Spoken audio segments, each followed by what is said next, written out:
Okay, at this time, I'd like to call to order day number 2 on January 12th, 2023. And this is a meeting in the Wyoming Game and Fish Commission. First I need to do is to make sure that we have all our members present. Commissioner Doobie? Here.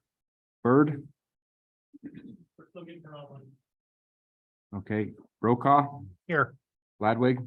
Here. Jolovich? Here. Lundvall? We'll wait Here. for Commissioner Bird and Lundvall to come online. I'm here.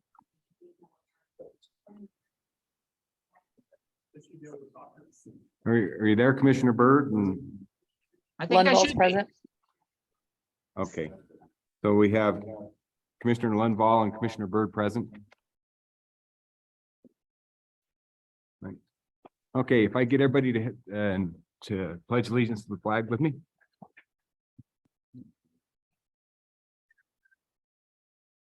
I pledge allegiance to the flag of the United States of America and to the republic for which it stands, one nation, under God, indivisible, with liberty and justice for all. All right, so the preliminary thing to those watching via Zoom, if you did not send in an advance comment sheet prior to the start of the meeting, would still like to comment on the agenda item, please do one of the following. If you are on Zoom via your computer, you can send a chat to the host with your name and the agenda item you wish to comment on. If you are listening on the phone, you can send an email to wgfdideo@wyoming.gov, making sure to include your name, phone number that you're calling from, and the agenda item you wish to comment on. Also, after each agenda item, we're going to take public comment on that agenda item. We will first hear for those who have submitted their advance comment sheet. If you did not send in an advance comment sheet prior to the start of the meeting, but would still like to make a comment on the agenda item, you can do one of the following. If you are on Zoom via computer, you can send a chat to the host with your name and agenda item you wish to comment on. If you're listening on the phone, you can send an email to the wgfdideo@wyo.gov, making sure to include your name, phone number that you're calling from, the agenda item you wish to comment on. When your name is called, you will be prompted by the host to the role of panelist. Once you have entered the meeting as a panelist, you will be able to unmute your microphone and turn on your video if you wish to speak to the commission. First thing we're going to do this morning in open session is we're going to go to agenda item number 5 with Angie Bruce, the Deputy Chief Director. Deputy Chief Director. Good morning, Mr. President, Commissioners. Today I'm going to give you an update regarding the 2023 legislative session and the department's work regarding the draft and landed bills. So first of all, the session started Tuesday, and this is a regular session going 37 days with a projected date ending March 3rd. There is the opportunity for them to extend it 3 extra days. As of this morning, there were 213 bills that were filed. And out of those 213, 9 of them we are tracking and around 20 we are monitoring. To remind you, we track the bills that we feel will have a significant impact to the department, but monitor those that will have some impact. We look for that number to go up quite a bit. Those are the ones that are public at this point. We have at least probably another dozen on our radar, and that could double by the time they're all filed. Past years, we've seen over 400 bills easily. So to give you an idea, we might be approximately halfway there. So there are 9 bills that are public that we are tracking, and I'm going to walk through those pretty briefly. The director yesterday in his opening remarks talked about quite a few, and then follow up with just what we expect looking forward. So the first one I would like to talk about, Senate File 18, benefits for spouses of law enforcement members. We talked about this at the last commission meeting, and this is just increasing those benefits to law enforcement that is killed on the line of duty. And this does include our game wardens as well. The next one is Senate File 33, defining aircraft for the purposes of hunting prohibitions. This is really just aligning, it's aligning with our current commission regulations in that definition. So no concerns here. This did go to committee yesterday already. The third one is Senate File 56, prohibiting travel across private land for hunting purposes.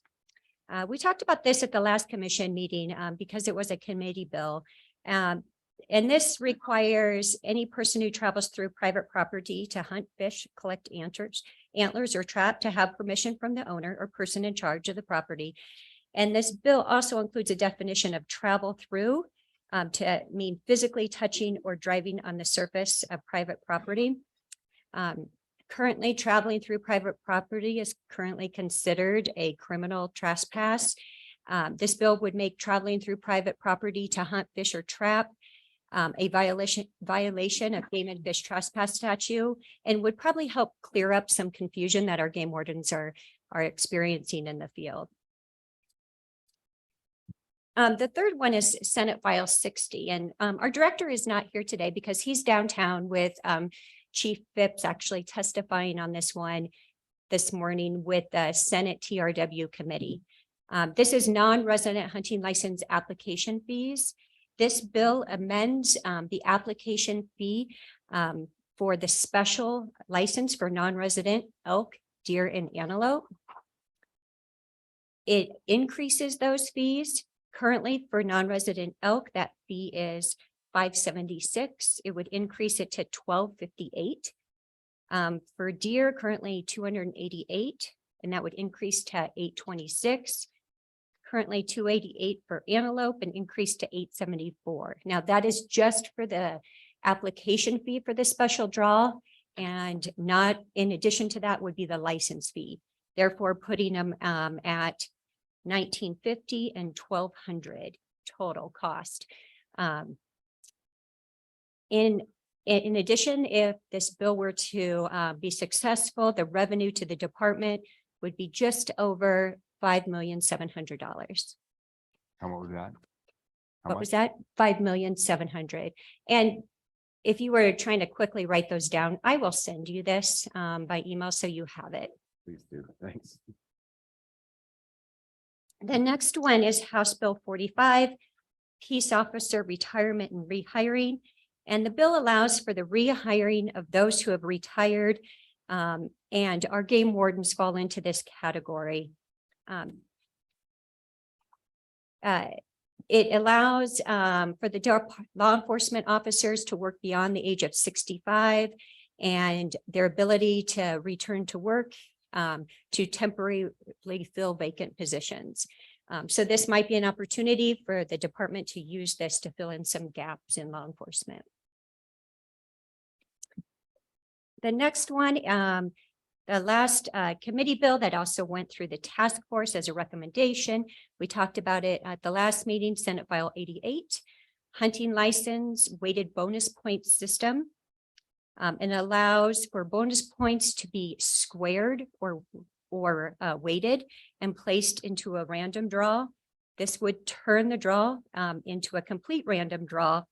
And your chances would depend on the number of bonus points that you had. Again, this is for sheep and moose. And then yesterday, the director, as well as the governor in the state talked about House Bill 83, tribal agreements to hunt and fish, giving the authority to the governor to negotiate and enter into agreements with tribes concerning hunting, fishing, trapping, and gathering rights, and provides the commission authority to propagate rules and regulations necessary to implement any agreement that might be entered into.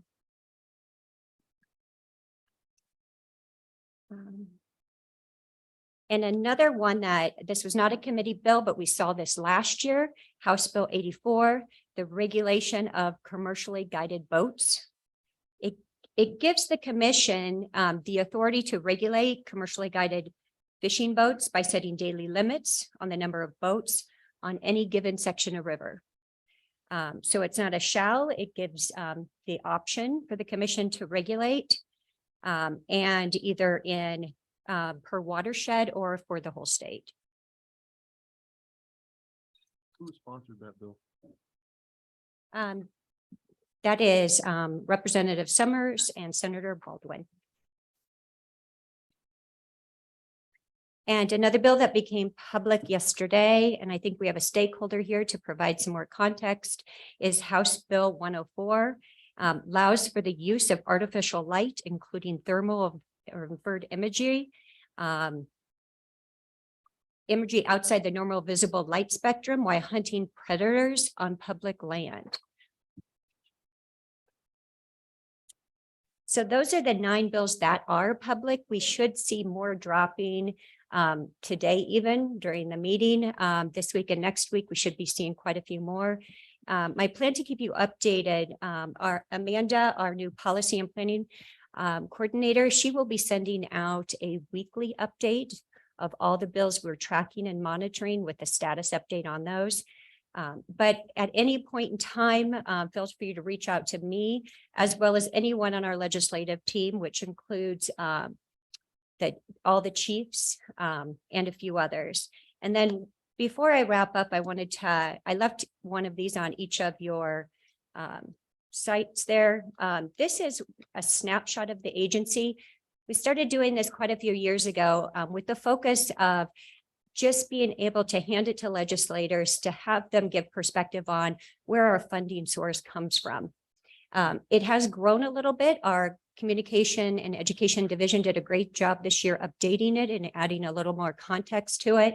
So it gives a good perspective of the department's work as well as that fiscal aspect. But if you would like, also, I have a whole bunch of these. If you would like them to hand out as well, I can provide those. With that, I'll stand for any questions. Yeah, is it on the legislation for the limited boats and put it under, has the department done any kind of assessment on what the cost would be for the department? Or if that was to pass, that's going to be kind of a big deal. If the usage on our water systems are becoming incredible, and I'm just curious whether we've assessed on what the benefits and the downfalls are going to be. Yeah, President Roberts, thank you for that question. We have prepared those with, I'll give you overall, and then I'll kind of break down a little bit about what those costs are. So the first year, if this is also with the perspective that we would be doing it statewide. Again, the bill doesn't say that, but if you would do it statewide, the first year would be almost $900,000 worth of expenses. And then from that, each year after, just over $600,000. That would be additional game wardens, a program administrator, and then all those expenses that come with it, computers, boats, trucks, et cetera. Have they, as a legislature, looked at any to determine what a commercial outfitter is going to be and who would license that commercial outfitter? The definition of outfitter, I believe that's in here, and then we would be actually administering the whole program is currently how the bill is set up to be. Thank you. Any questions? Thank you. Appreciate it. Okay, let's go to agenda item number 11, Jennifer. Oh, excuse me. That Nephi Cole. Hi. Thank you very much, Mr. Chairman, Commissioners. I'm Nephi Cole. I'm the Director of Government Relations and State Affairs for the National Shooting Sports Foundation, the Firearms Trade Association of America. You probably know us as the guys who signed the checks for Pittman Robertson. So happy to be here today, and thank you for the opportunity. Just wanted to tell you a little bit about the work we've done with representatives in the legislature on House Bill 104. House Bill 104 just creates parity in the ability to use artificial lighting devices, whether it be night vision, thermal, or white light, to hunt predators. Right now, you allow that on public lands with written permission, but you don't allow that on you allow that on private lands with written permission, but you don't allow that on public lands. And so Wyoming, there are 34 states that do. And so this would bring parity to the use for predator hunters on public lands in Wyoming. It would reflect almost all of Wyoming's neighbors. It would put them in parity with those neighbors, as well as with those 34 other states that include states as diverse as South Dakota and Massachusetts. And so we think that this is a great effort. We're proponents. We think that it makes a lot of sense in terms of the efficacy, especially in a state, for example, where the governor has asked for an additional $2.75 million to control predators. We also think it makes a lot of sense from a safety standpoint. It's currently legal to hunt predators at night on public lands in the state of Wyoming using ambient natural light, but it's not. It is currently prohibited to be able to use any artificial light or night vision or thermal to be able to more clearly identify your target, although it is, again, legal. So the bill as it's written respects the role of the commission, allows that the commission may establish rules to help to monitor this as it goes forward. And if you have any questions on that, I'm happy to. I brought a thermal unit if anybody would like to take a look at one so that you guys can get a chance to see one. I'll be around during the legislative sessions. This is debated with a variety of the things that are available tools. And I will tell you the most surprising thing to me about this. And so this is they call a clip-on. And so this just puts on, sits on the front of a standard rifle in front of a daylight optic for thermal. And I think the most surprising thing about this was that none of your wardens have these in their trucks. And so as a tool that I think makes a lot of sense, not only for predator hunting, but also for wardens in terms of, finding wounded animals or, identifying the, predators or search and rescue, even things like that. Makes a lot of sense to have this tool in your toolbox. If there's any way I can help you guys get a bunch of these in your wardens vehicles, I'd love to help do that too. So thank you very much for your time. I appreciate it. I got a question so the regulations on the other states, they're all allowing the thermal imaging and. So 34 states do, and most of them don't have, there are a variety, and I've got a list of them if you'd like to hear more about them. Some of them are, I guess the right term would be non-regulated. And so, for example, South Dakota, there's no prohibitions in any way. That's new. And so they made that change last year. Previously, it was the same thing. It would have been like private lands here. So on private lands here with written permission, there's no regulation of any kind on their use for predators. And again, we're talking about exclusively on the use of predators. Some states do have, for example, Colorado has a system where you have to request permission from the local game warden. Massachusetts, is another example of a state that there's they didn't identify a need in terms of predators to regulate. Texas is the same way. Idaho, Montana, Nebraska, Kansas, it's a long list. It's 34 states. We think it makes a lot of sense to be in parity with those states, especially when you consider the effects that predators can have on public lands, on things like mule deer, things like sage grouse. We know that Wyoming spends a lot of money to control predators, and we think it makes a ton of sense to allow sportsmen to do that for free, rather than to have to feel like we need to pay $3 million to do that. I think this is provides sportsmen with what is recognized as the tool of that is the most effective, and it's widely used in this country now. So we're happy that this bill is being brought before the legislature, and we look forward to seeing it pass into law. Thank you. Mr. President. Sure. Thank you, Nephi. And yes, I would, if you would get with Chief King or whoever is appropriate, give your contact information.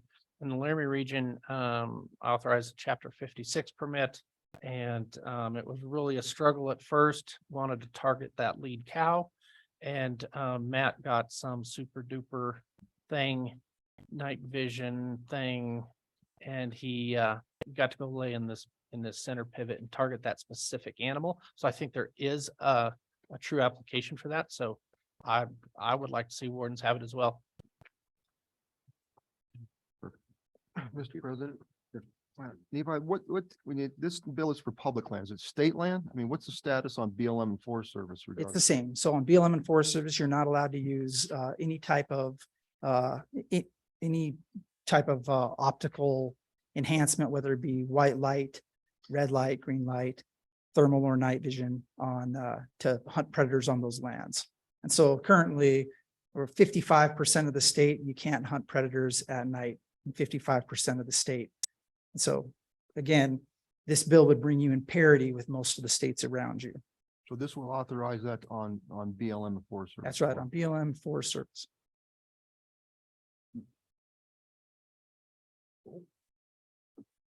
Thank you. Is there any other comments? Anybody online or anything comment? Okay, nothing for the audience. Okay. Okay, now we can move to agenda item number 11. Jennifer. Oh, this is number 12. Thank you. Mr. Tater.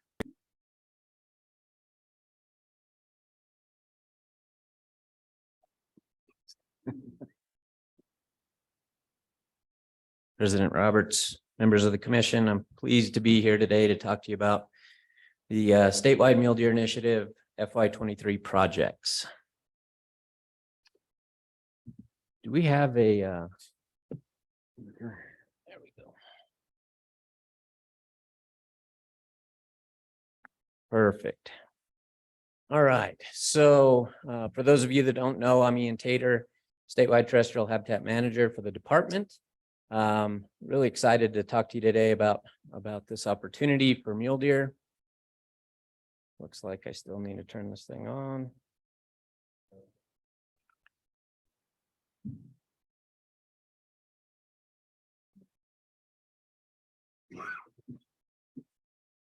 Now we're cooking. Okay. Quick overview. What is the Mule Deer Initiative? So as you all very well likely know, the Mule Deer Initiative is an output of that is projects that really are brought together by a grassroots effort. Lots and lots of folks involved in that effort, really hoping to cooperatively develop these projects to address local mule deer issues. The commission has graciously previously approved $5 million to be spent over a 10-year period. This will be year 8 of that timeframe. And in that amount of time, you have already approved 69 projects. So where are we doing the work? What do we have on the docket for FY23?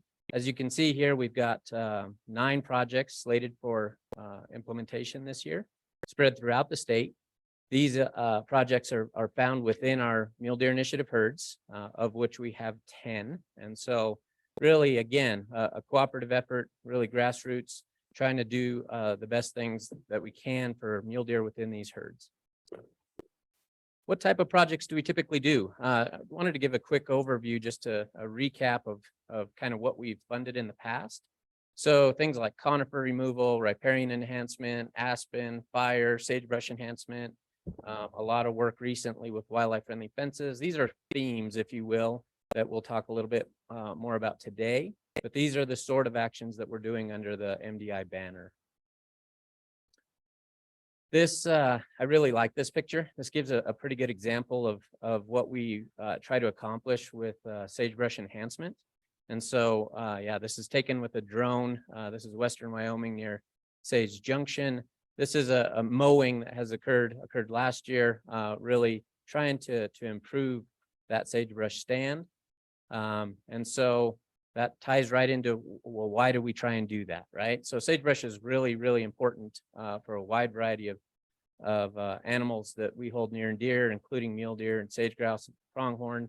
We really are trying to reinvigorate that plant community, which in the end will result in more food for wildlife.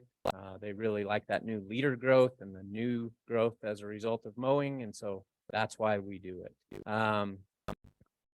So an example of a project that meets that sort of objective is Bates Hole Sagebrush. And so within the Bates Hole Hat 6 mule deer herd, we've got a project slated to occur on about 1,200 acres. This is 22 miles south of Casper.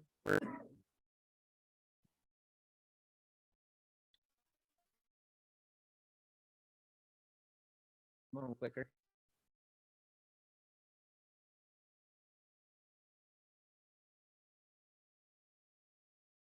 Turn it off, turn it on, right?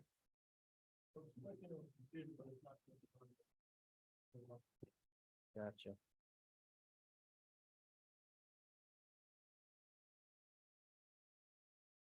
Technical difficulties. Oh, we went a little far. Let me go back. Give you a preview of what we got coming up. All right.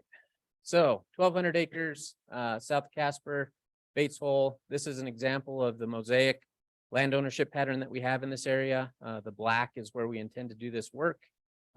This is again sagebrush mowing. So we're within that 1,200 acre polygons or polygons. We intend to mow about 500 acres. It's going to occur over 3 years. This is also supported by the Bates Hole Shirley Basin Sage Grouse local working group and their conservation plan. We've got some good partners on this one, and total project cost $242,000. The request to the commission is $75,000. Moving right along, the next theme, like we talked about earlier, is this wildlife friendly fencing. We've been doing a lot of this in recent years. So why do we do it? As you guys know, we need fences on the landscape. Fences that are not wildlife friendly are really pose a problem for fawns and calves. The fewest strands we can get away with, the better. And certainly in all instances, the lower that top wire is and the higher the bottom wire is, the better for wildlife. So with that in mind, we've got a couple of projects to talk to you today about. This first one occurs near Cokeville and Fontenelle. So we're talking about the Wyoming Range herd and the Uinta herd. We're hoping to reconstruct existing fences to the tune of about 15 miles. So I really like this map. I will highlight the purple on that map is migratory movements. The crosshatch, if you will, is crucial winter range. This is, you can see, and then the red is the fences that are slated to be converted. These are really, really important areas for wildlife. This is doing the right work in the right places. And so a good example of that, we're excited about this, and this map really kind of illustrates what we're trying to do and where we're trying to do it. So again, 15 miles of fence. This is in crucial ranges for not only deer, but moose, elk, pronghorn. NRCS is a really good partner on this one. They're going to pay for about 60% of the cost in conjunction with the landowner. It's kind of hard to see, but the picture on the top there is a fence in there, believe it or not. And that, I think, is a good illustration of kind of what happens over time. You know, these fences were built long, long ago, and you know, they get swallowed up by greasewood in this instance. You picture 2 foot of snow on that landscape. That'd be a really hard thing for an animal to be able to not only see, but negotiate. And so we're going to convert that fence with this funding. And so again, a really good group of partners on this one. NRCS, landowners are playing a big role in this. We have NIFWIP and WWNRT also as partners. $456,000 total cost, and the request to the commission is $88,558. Moving right along, still under the fence theme, Doyle Creek. So this occurs in the Upper Powder River. It might be kind of hard to see on that map, but this is the south end of the Bighorns. And so we're talking about 4 miles of fence on this one. This is on forest. If you can see there on the map, that is the Hazelton Road that cuts through that very south end of the forest there. The other thing I would point out on that map is we've got deer and elk both collared in this area. And typically they move through that country in a north-south fashion and end up having to cross this fence. And so working with the permittee to be able to convert that fence, which has only gotten worse. It wasn't a very good fence to begin with as far as wildlife friendly goes. It's made worse by recent tree blowdown events. This is an area we know we have movements. And so we're going to help on this one to purchase materials. Very likely that'll be the case. Permittee wants to do a lot of this work. NRCS, again, a great partner on this one. Permittee in kind is a big part of it. Forest Service is also contributing funds. Oh, just shy of $100,000 project. Request to the commission is $13,000. Next up, this is a property you guys are very familiar with, Ellis WHMA, wildlife friendly fencing. We wanted to jump on an opportunity here to really accelerate the pace at which we're able to change out those fences on this property. And so this is the Ellis WHMA. We're hoping to remove and or replace about 5 miles of fences. You guys know this property well. This just kind of gives an overview of the landscape and some of the fences that occur there. The need is there. As a former sheep ranch, certainly a lot of opportunity here to be able to improve wildlife passage for wildlife. And so, yes, purchased in November. It's a pretty important parturition and summer range for mule deer, elk, and pronghorn. We're going to continue grazing this property, and so we need the fences, and so we just want to make them as wildlife friendly as we possibly can. Really good partners on this one. Again, Game and Fish in kind. We've got a lot of money slated to go here. We also were lucky enough to receive some America the Beautiful funding, which we're going to allocate to this project.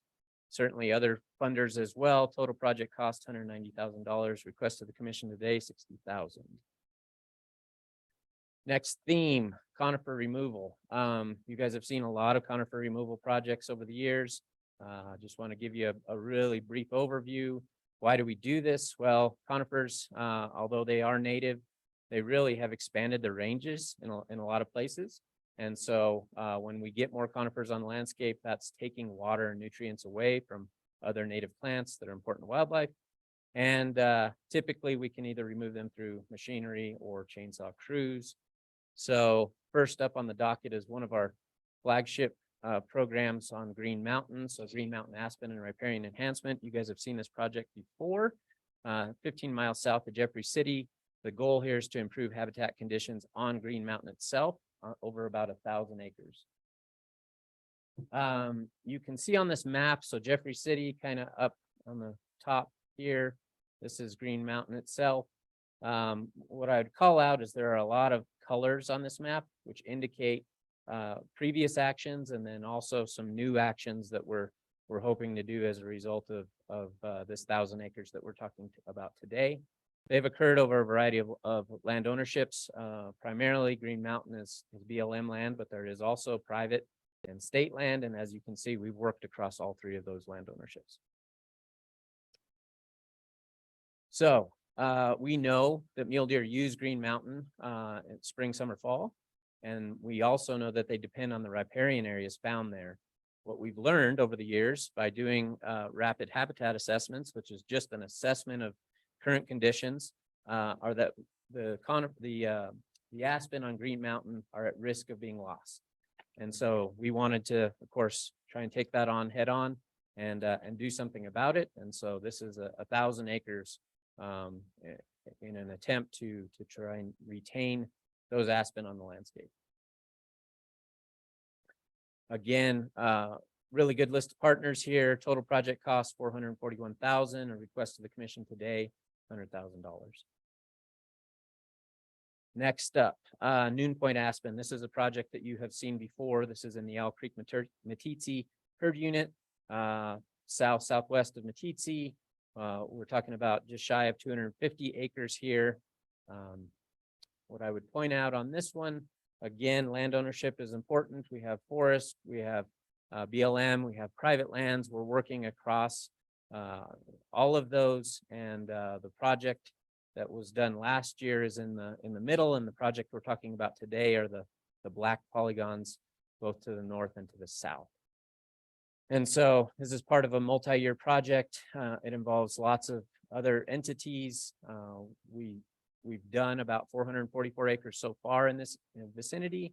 We're talking about another 248 with chainsaw crews going in there. Again, list of partners, just shy of 140,000 acre job. The request of the commission is 45,000. So next theme I wanted to talk to you about today is enhancing riparian habitat. Again, Wyoming doesn't have a whole lot of riparian habitat. In fact, it's about 4% of our landscape. And so, but it's critically important to the wildlife that depend on it. And so there's a couple of things that we can typically do to improve these habitats, including temporarily fencing them out to allow for species that we plant in there to thrive. We also can do beaver dam analogs, which just mimic what a beaver dam would typically do. These are all actions that we have done with great success in the past. Also planting species within those enclosures or exclosures to try and accelerate how quickly we can achieve recovery within those areas. So Enos Creek, again, Owl Creek Matitsi, this is a project we've talked about before. We did beaver dam analogs there last year. We're hoping to further enhance that riparian habitat. What you'll see here is what we're talking about, the steel jack fencing being erected in the picture on the right-hand side there. That's what we're going to do in a couple different areas on Enos Creek. We're going to do that in preparation for planting about 700 willows and cottonwoods within that area. And then that fencing will help protect those new seedlings, allow them to gain some traction and further accelerate that riparian area. And so last year we did 48 beaver dam analogs in here. That work went really well. Good results so far. This is just moving the needle further along on that project. So again, good list of partners here. Total project cost of $128,000. The request of the commission is $34,000. You can see on the bottom picture that is a steel jack fence being erected. That's the sort of thing we're talking about. On the top is a beaver dam analog holding back water above there. That's again what occurred last year. Okay, riparian habitat. We're still on the theme. Hess Ranch. This is back to the Upper Powder River, 24 miles northwest of KC. The goal here again is to improve and enhance the habitat along the Powder River. This is the very, very headwaters of the Powder. We're talking about 1.5 miles of stream. You can see here those blue dots are the beaver dam analogs that are planned to be installed. This is hoping to improve this habitat so that eventually beavers will move in and colonize this site. And so again, hoping to install about 30 beaver dam analogs. It's going to increase forage and fawning cover. And the goal is to try and get this done this summer. Diverse suite of partners here. Total project cost $50,000. MDI request $24,000. The commission has supported this one previously. Really just need to move this one along and get it done. Prescribed fire. Another major theme, and one we unfortunately see less of in recent years. A lot of our prescribed fire activities occur in conjunction with our federal partners. And as you guys well know, that's something that's harder and harder to implement. However, we have a project that we are pretty excited about. And taking a step back, why do we do prescribed fire? I know you guys are very well aware, but the fire signals the rebirth of the plant community, really provides for more palatable species. It's a great thing for wildlife in the end. Aspen in particular are dependent on periodic fire. And so that's why we do it. Where we're hoping to do it this time is within the Wyoming Range Mule Deer Herd Unit. This again is a flagship project. This is a 10-year project. We've been working on this for a very long time. We've got about 3,000 acres of aspen that we're hoping to utilize prescribed fire in. And this is a project that we do in conjunction with, again, our federal partners, in this instance, the BLM. I want to point out this map to you. So on the left, you'll see mule deer values. And again, kind of migratory movements moving through here, crucial winter range. There's a lot going on here from a mule deer perspective. Really, really important area. The map on the right with the purple signifies where this aspen treatment is going to occur. So right in the heart of all of that really, really important area. And so we're, again, doing the right work in the right places at the right time. This is an example of that. This is this is what we're trying to accomplish with this project. Again, cooperative project between the department and BLM. We started doing this long ago. The hope is to be able to carry out prescribed burns starting this this year and next year. And then a portion of the funding would of course be used on the back end as well for noxious weeds, invasive weeds, and also to help ensure that we've got proper grazing management post-fire to allow those aspen shoots to come back. Really good suite of partners again on this one. Big number on it, $320,000, looking for $60,000 of support from the commission through the Mule Deer Initiative. So in summation, what are we talking about? We're talking about today 6 herds, which represents 20% of the statewide population. We're talking about 4,700 acres, about 25.5 miles of improvement. That is a combination of both fence miles and stream miles. Total project cost of just a little over $2 million. And then the request to the commission today is $500,000. The leverage on that is 3 to 1. And so that is the 2023 Mule Deer Initiative request, and I stand for questions. So how long do we keep the steel jack fences up? Mr. President, it varies, but typically, when we put those up, we typically think of them as around a 10-year time frame. But it depends on the response from the plant community. Mr. President. Ian, thanks. It was a great presentation. I want to veer off just a little bit. We talk a lot about cheatgrass, and you've talked a lot to us about cheatgrass. I don't notice any cheatgrass work done in these certain proposals, but can you give us a little bit of information on what we're doing? I know our director has made it a priority, and just want to see where we are on our cheatgrass control. Mr. President, Commissioner Doobie, thank you for asking about that. So excuse me. The reason you don't see any cheatgrass proposals is because the commission has graciously provided $250,000 that is directed at invasive annual grass control. And so I'm reviewing those proposals right now. We have an amount that exceeds that we need to make some decisions on. But we're trying to fund all of our invasive annual grass projects through the invasive annual grass funding that has been graciously provided by the commission. So that's where we are from a project standpoint. We're spraying a lot of acres from an overview standpoint. Last year, we sprayed over 100,000 acres. That was the second year in a row that we were able to do that. And again, that is based in part on, in large part on the amount of money that we now have available for that. And so it was simply a way for us to typically, historically, we would see cheatgrass projects in this batch of proposals to the commission. Because we have the other suite of money, they all landed there this year. The other thing to note is from a cheatgrass perspective, one of the areas that we know we have a major issue is on Bureau of Land Management lands.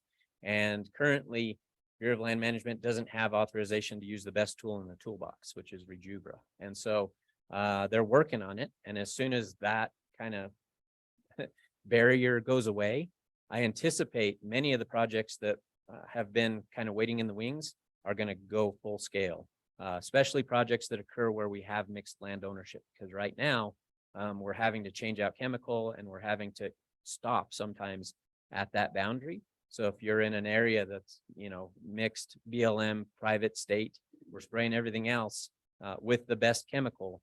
And then we're having to spray, if we spray it all on BLM with a chemical that's just not quite as good. And so if we're able to get approval for Rejuvra, I think you're going to see a large increase in the amount of acres that we're able to do as a department and in partnership with others. Mr. President, I have a question. Ian, so time flies when you're having fun. You mentioned you're at year 8 of a 10-year commission commitment. I'm guessing that in 2 years, you won't have it all done. How do we start that conversation for the commission to consider another sign up of commitment to the Mule Deer Initiative? Mr. President, Commissioner Brokaw, that is a really good question, and it reminds me of where we were year 3 when we had the initial 5-year agreement, right? And so we're really starting to think about that now. What does that mean? We have 2 more years worth of funding. What do we want to do moving forward? And that is a conversation that I think is beginning to gain some legs within the department. I know we've had that as part of the Mule Deer Working Group and other kind of internal groups. Where do we go with this? And certainly you are correct. We're not out of work. There's certainly a lot more to do. And again, going back to that, putting the money in the right places at the right time is a big part of this. And I think I don't have an answer for you today, but I think that's something we need to be thinking about and come up with a plan. And maybe re-strategizing from what we've learned, retargeting maybe more specific. I'm thinking specifically cheatgrass. And full support of the initiative. I think it's fantastic work, but I'll be anxious to see where we head the next initiative. Very good. Thank you.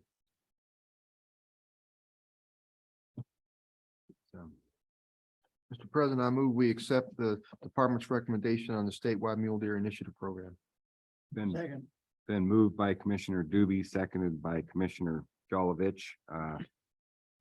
Do we have any conversation in between? All those in favor? Aye. Aye. All those opposed? Motion carries. Thank you. Thank you very much.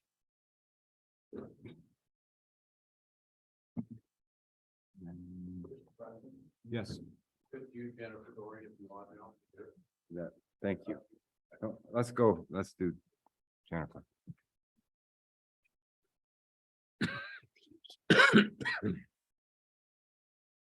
This will be agenda item number 11 for those folks that are participating on the video.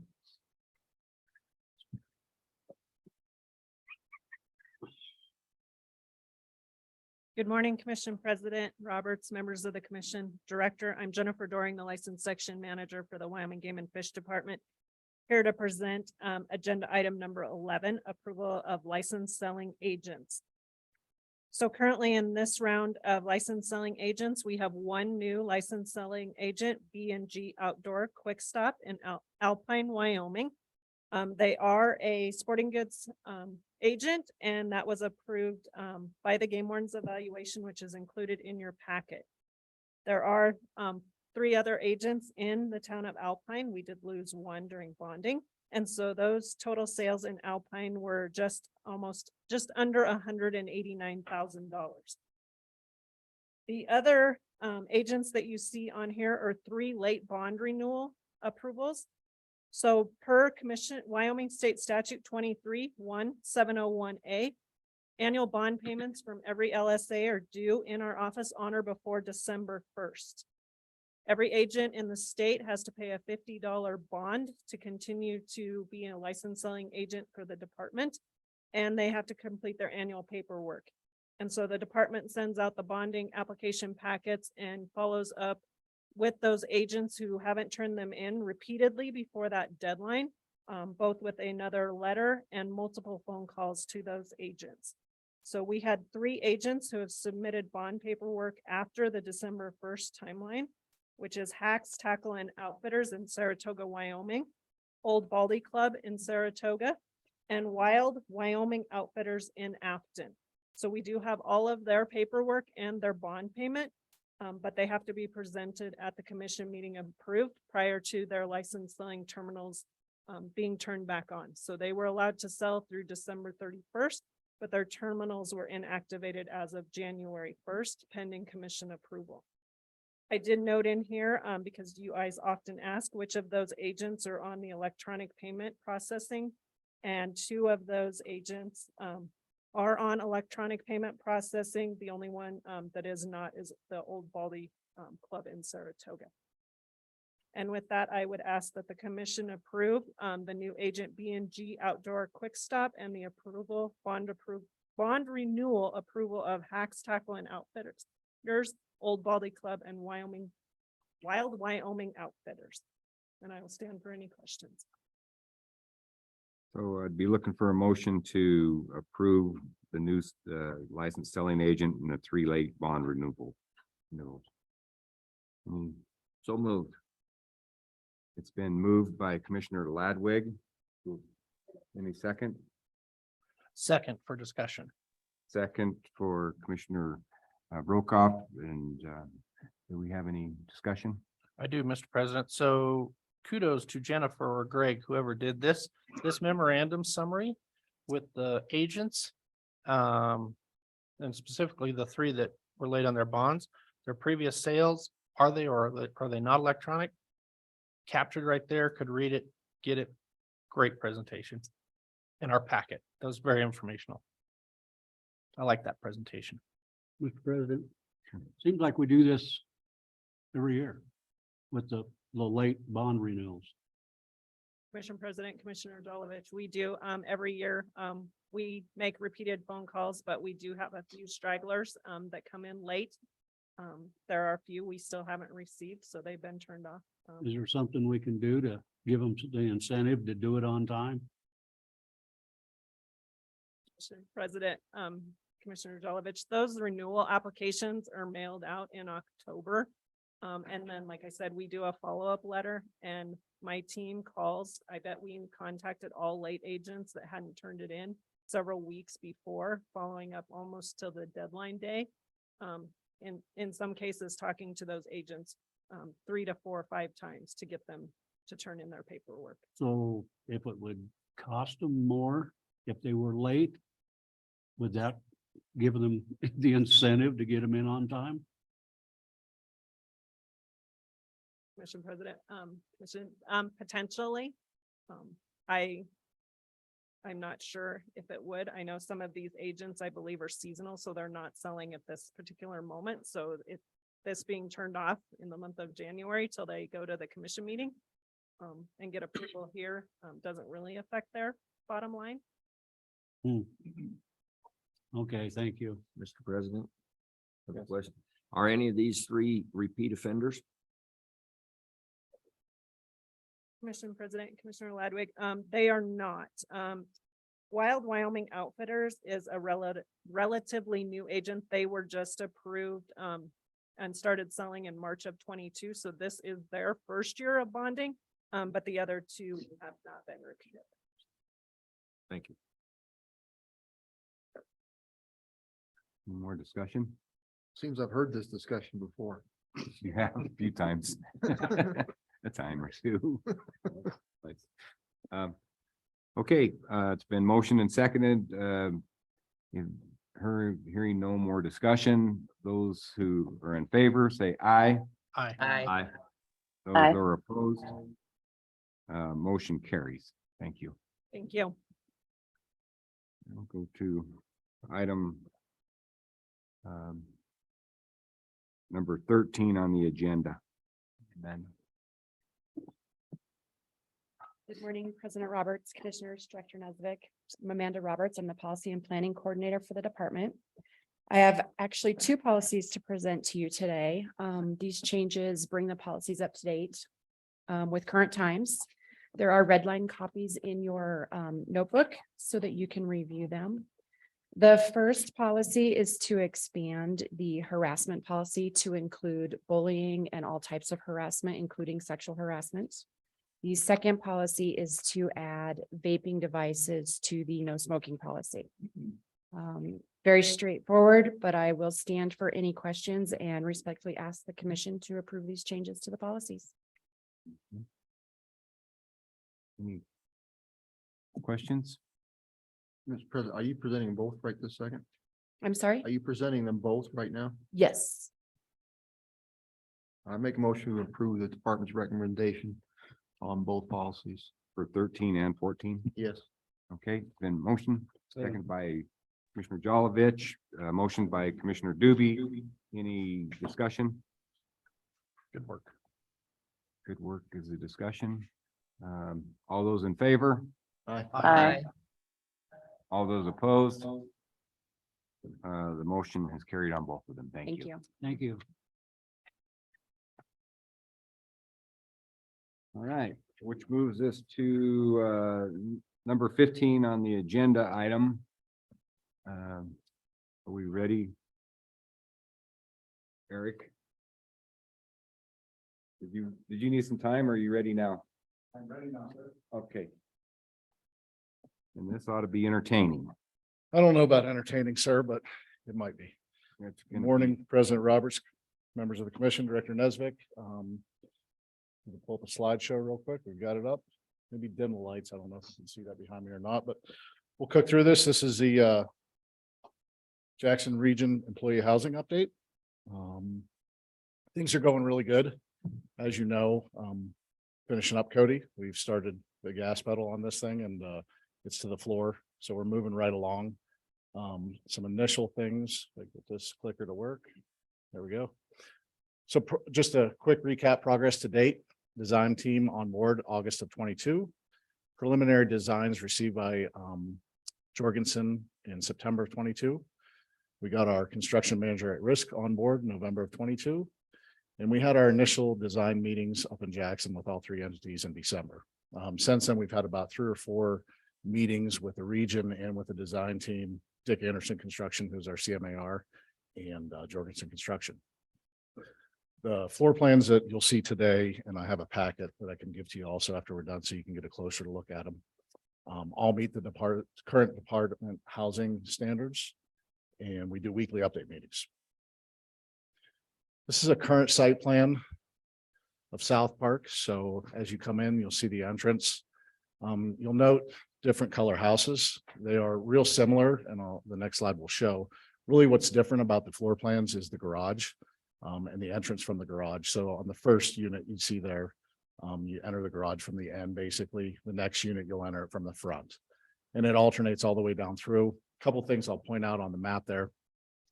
There's a gas line. When you first come in to the housing area, the first blue house, and then directly across from that is a seasonal house that we're proposing. It's a 4-bedroom unit with ADA compliant 1-bedroom.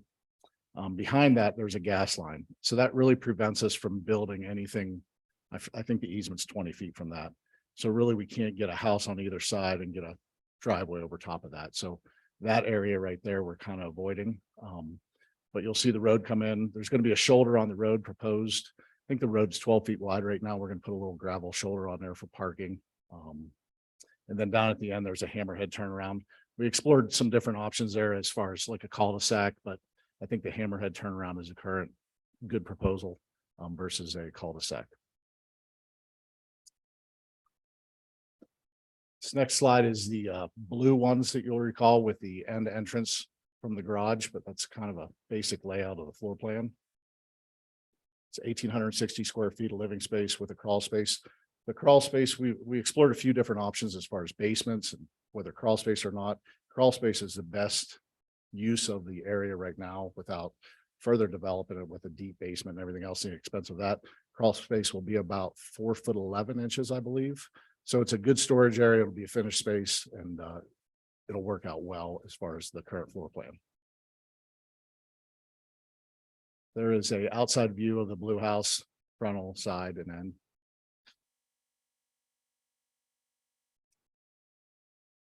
There's the pink one, where the garage entrance is basically from the front of the house. Outside view of the pink. Here's the seasonal unit. We currently have it as modular construction. And with the 2 modular companies that our construction manager is going through the process with right now, we're struggling to figure out whether they want to tackle a modular build for this or stick build, which will do a few things. The modular obviously will expedite how fast we can get it up. The stick build obviously will add a lot of cost, we project. So as we go through the process, I'll come back to you with updates on this modular unit or the seasonal unit, especially to try to get a better feel for what we're looking at as far as cost for the modular specific, as far as the seasonal. There's the outside view from what the proposed seasonal unit will look like. Preliminary schedule. The civil site plan, we hope to get that April of 23. The GMP, guaranteed maximum price, we've kind of gone through a process, and it's a learning process for us. We had hoped to bring a GMP before now. I think that we're probably a month or two out from a GMP for the civil site plan. But that really doesn't help us know what the true cost is going to be at the end of the day for the entire project. So we've worked with Dick Anderson Construction and told them that go back to the drawing board and try to figure out a way to get us a guaranteed maximum price for the entire project so that we can inform the commission and you can basically have the tools to make a better decision on how you want to proceed. So we expect to get that hopefully by the June retreat. We might have it a few months before or a few weeks before that. But right now the marker is the June retreat. Hopefully present the guaranteed maximum price to you for the overall construction and all the modulars. On the current schedule, site construction begins July of 23, and we hope a tentative move-in of late summer 24. Some key actions for success. If you, as you recall, probably the water system design, we drilled a well, we got a decent well. It's all going to be dependent on possibly developing another well.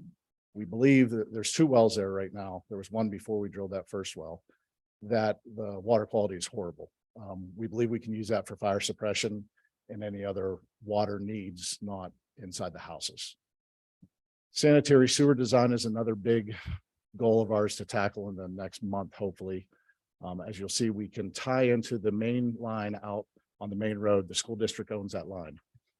School district is currently working with Teton County to amend their agreement in order for others to tie into the main line. Once we get feedback from them, then we can decide and they can determine what that cost will be if approved for us to tie into that line. If for some reason that is not approved, we'll have to go to a septic leach field type of system for this housing unit. So the selection of the modular housing supplier by the construction manager at risk. Hopefully within the next month, Dick Anderson Construction, I believe they've already visited one site and they're going to go to another one. They're both in Idaho. The one out of Spearfish, I believe, and one in Idaho Falls. Once they get those visits done, provide a recommendation back to us as far as what their selection is, then we'll be able to update you more as far as which company we're going to go with. Preliminary project cost estimation. That's a biggie here. The estimated project costs are anticipated in February or early March. Estimated costs will be determined if we are close to budget. So if we can get a preliminary cost, we'll kind of have a better understanding. You probably didn't count the number of houses, but right now we're looking at 12 houses on South Park, 1 additional house for Auburn, and then the seasonal unit. What we know right now is that's going to probably exceed the current budget that you guys have allocated. So if we can get a preliminary cost, we can decide the direction we want to go after that, which I hope to have that March, April, so we can start to develop based on that, but then come back with a guaranteed maximum price in June at the retreat. The need really is 12 houses at South Park and also that Auburn house. There may be some flexibility with the seasonal unit, but we really have to wait until we get a cost back. And I stand for any questions. Yes. I got a question. Discussing the Auburn house. Now, it was my understanding that the Auburn house, that was going 2 or 3 years before we even discussed Jackson, wasn't it? Why are we discussing the Auburn house now instead of, I thought it was already pretty much bought and paid for years ago, and we were just waiting for a contractor or somebody to build it.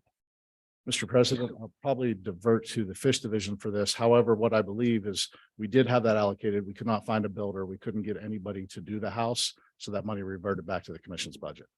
So, okay, so it That's came correct. back into the budget. That is Okay. correct. And then, so is your first plans is going to be the 6 houses, or are you going to try the 12 to begin with? Yeah, Mr. President, we explored, as you recall, 2 phases to this project.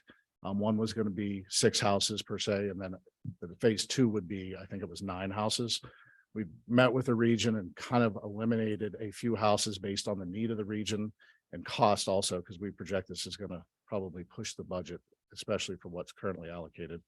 And we believe there will be a savings in that guaranteed maximum price if we get all the units. So our proposal is to bring to you the actual guaranteed maximum price for all the units, and then make a determination on how you want to proceed after that. There's going to be a savings, whichever modular company we decide to go with. You know, when they set up the jigs and everything in the assembly line, there's a cost to that.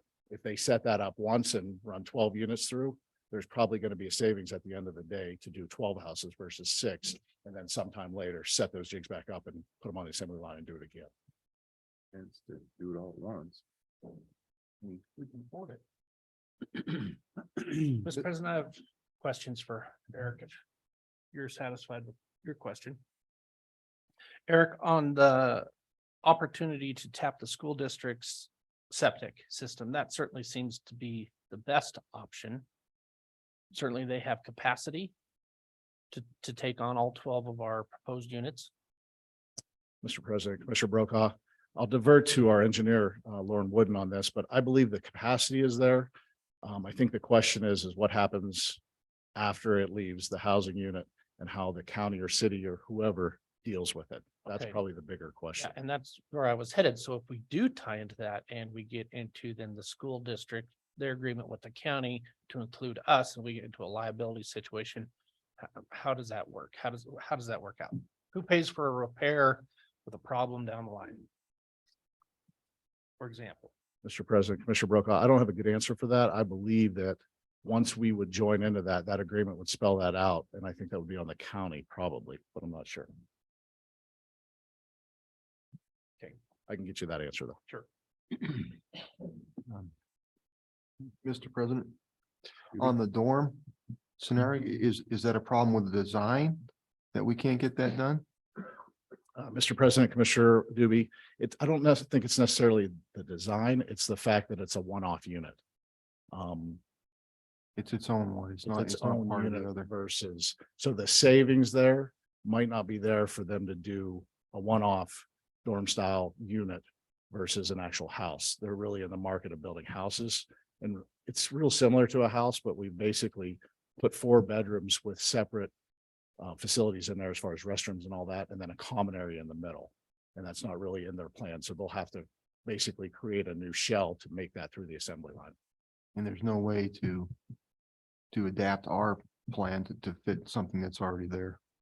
They haven't currently said no to it. They've just already thrown a caution flag up and said, we're not sure if we're interested in doing the one-off seasonal unit. So there was a meeting this morning and apparently they're willing to do that. So hopefully that cost will reflect that. Live update. On the move. Real time. Yes, thank you for Mr. that. President. Question I have is related to the water system. I thought we were pretty well done with the water system when we got good water and a well. What is the requirement for the additional well? President Roberts, Commissioner Ladwick. So the current well has 100 gallons a minute. We believe we're going to have a cistern system to support 12 houses in that area.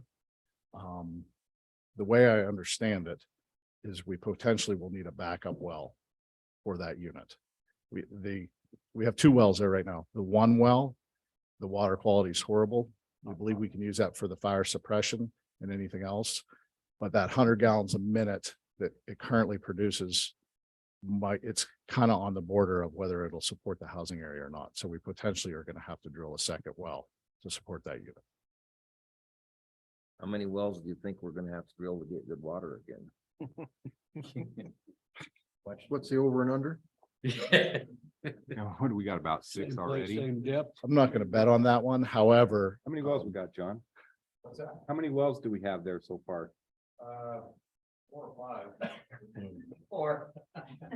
we have 4. Second. However, the good thing is Jorgensen has assured us the best that they can, because we have one good well and we found that, they kind of know the location of where to go for the second well, and they believe that'll be a good producer also. Is this a DEQ requirement or just our own requirement? DEQ, sir. Thank you.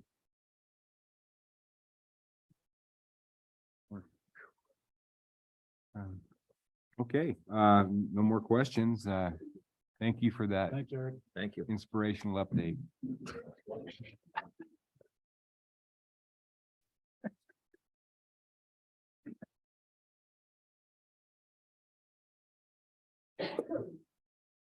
Go ahead. Good morning, President Roberts, Commissioners, Director Nesvik. My name is Nish Goiglea. I'm the Communication and Education Chief, and I'm here to present on the Wyoming Wildlife Magazine.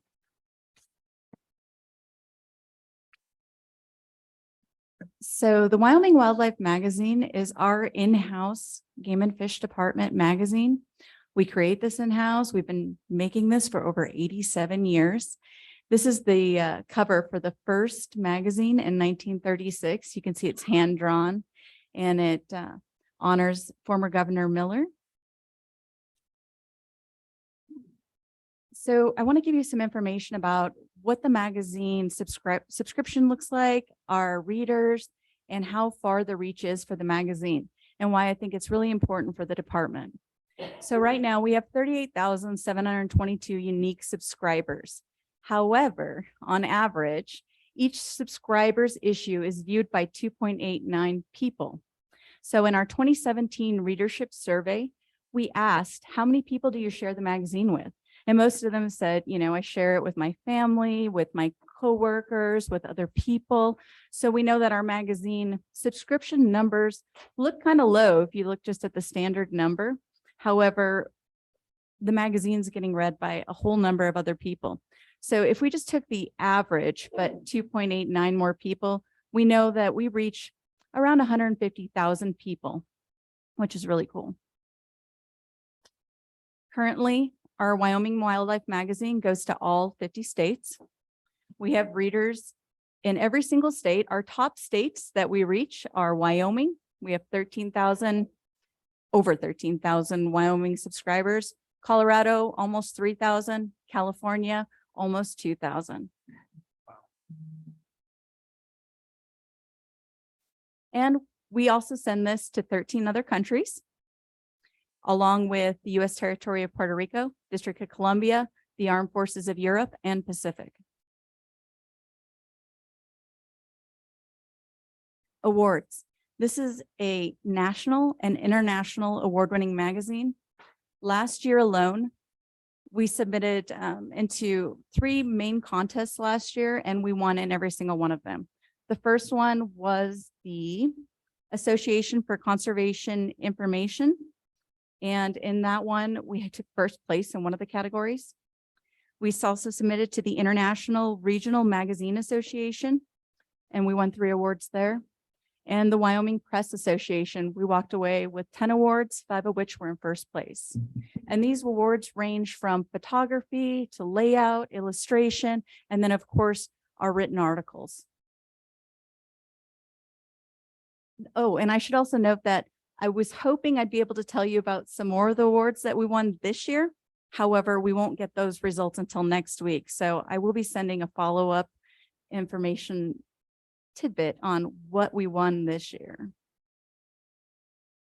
Contributors. So in terms of the game and fish staff, the magazine team is made up of 3 people. There are 3 people within the department that their primary duty is the magazine. That's our editor, Tracy Binkert, our associate editor, Robert Gagliardi.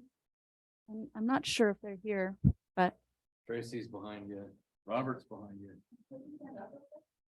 so Tracy and Robert are the heart and soul of this magazine, along with Patrick Owens right here. Patrick is our creative director.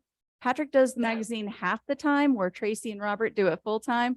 On the other half of the time, Patrick's doing graphic design and photography for us. So kind of a jack of all trades there. But the magazine, everything you see every month with the magazine, these 3 people are the leads on all of that.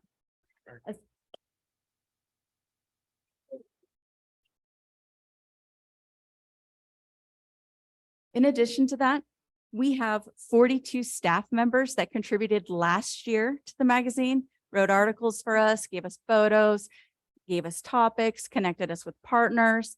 And that number's up 25 from the year before. So we're really excited to get more department buy-in and support. We know it can be really intimidating to tell people, please come write for an international award-winning magazine. But at the end of the day, telling the department story is critical for us. And so we're hoping to grow that number as well.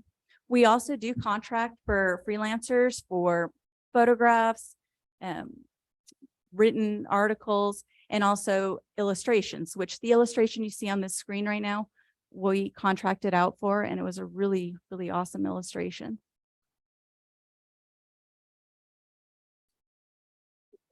So I just want to show you how far we've come with illustrations from the first issue to December's 2022.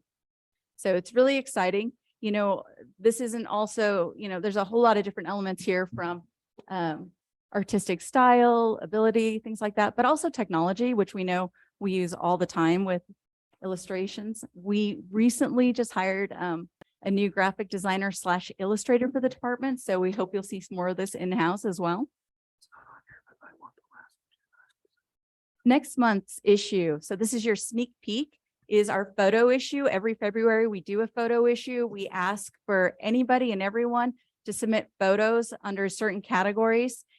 So we received over 3,000 photos for this edition, which is our second highest number of submissions we've ever received. We were kind of sad because last year was the highest, but we all agree that this year they were way stellar quality. And so it was really, really tough for the judges. Over 600 photographers all around the nation and the world submitted this. So that was really cool. I want to talk to you about the goal of the magazine. So oftentimes, you know, goals are somewhat tied to a monetary value. The magazine has a very, very low subscription cost. We don't make money on the magazine, and that's not our intent. The overall goal for the magazine is to tell the department's story. We want to tell about all of the work the department's done and the partners that we work with. We want to talk about our conservation efforts on a yearly basis and be able to do a whole lot more for outreach and public information in a really creative storytelling and aesthetically pleasing style. So that's the goal for the magazine. Our highest priority for this is, of course, to highlight the department work. And then our goals for this coming year are to continue to stay ahead of the magazine production process in both content and budget. Currently, the magazine is almost 2 months ahead, which is really awesome. It takes a ton of work to get all the content for the magazine, to lay it out, to edit it, to make sure it's all there, ensure you have all your writers lined up, all your photographers, everything in that. And so to be 2 months ahead is really awesome. The team is also have their entire year mapped out 90%. We left some flexibility in there so that, you know, if a hot topic comes up with the department or a new project, we can plug it in. If a writer bails on us, we can also plug something else in. But it's a really exciting thing to know exactly where we're at and what we're working on this whole year. We want to continue to increase department involvement and contributors to the articles and the photography. And then we are planning a special Mule Deer edition this year in September 2023. Last year, we did the first ever Inspire a Kid booklet edition in the magazine, and that was super well received. We're still using those across the department and for our education events. The magazine also comes with some challenges. You know, it's really hard to do budget forecasting for the magazine right now. We've come up against some really tough years. Last year was probably our hardest year. We went through a number of different shortages, from paper shortage issues to printing cost increases, postage increases, and then shipping costs and shipping problems. So the magazine kind of got hit on all of those areas. So it was a tough year for us. However, we still know we have a ton of opportunity with the magazine. We have continued support internally and externally for the magazine, which is awesome. We want to continue to grow that support, again, internally and externally. And then we're working really hard to do crossover marketing for the magazine so that if this is there's something going on in the news or the media, we can be able to take that content or that topic and highlight it in the magazine and what the department's working on, highlight it on our social media, highlight it at our outreach events and things like that. So the crossover marketing is really key. And then our digital capabilities really are amazing. We have a program called Nextbook. So if you've ever looked at our magazine online, it's through Nextbook. This is the same software that we used this last year to put our regulations, like our big game regulations and all of that on there. Nextbook is a really cost-effective way to be able to share digital content.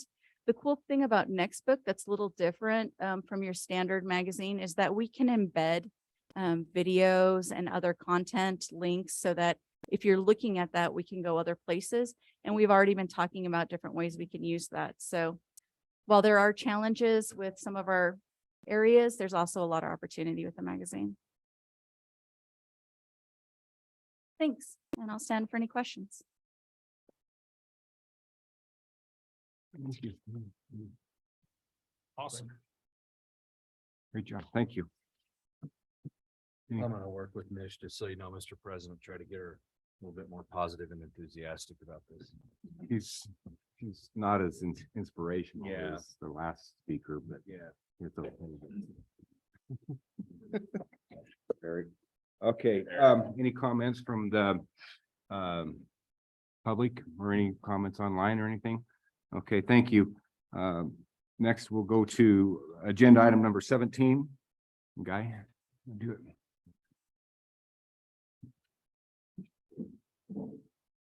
This is the fun stuff now. All right.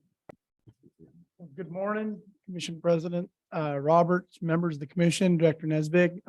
Today I'm excited to talk to you about the feasibility study that we had done for our cool and warm water fish at our Spees facility. So I'll wait for that to come up.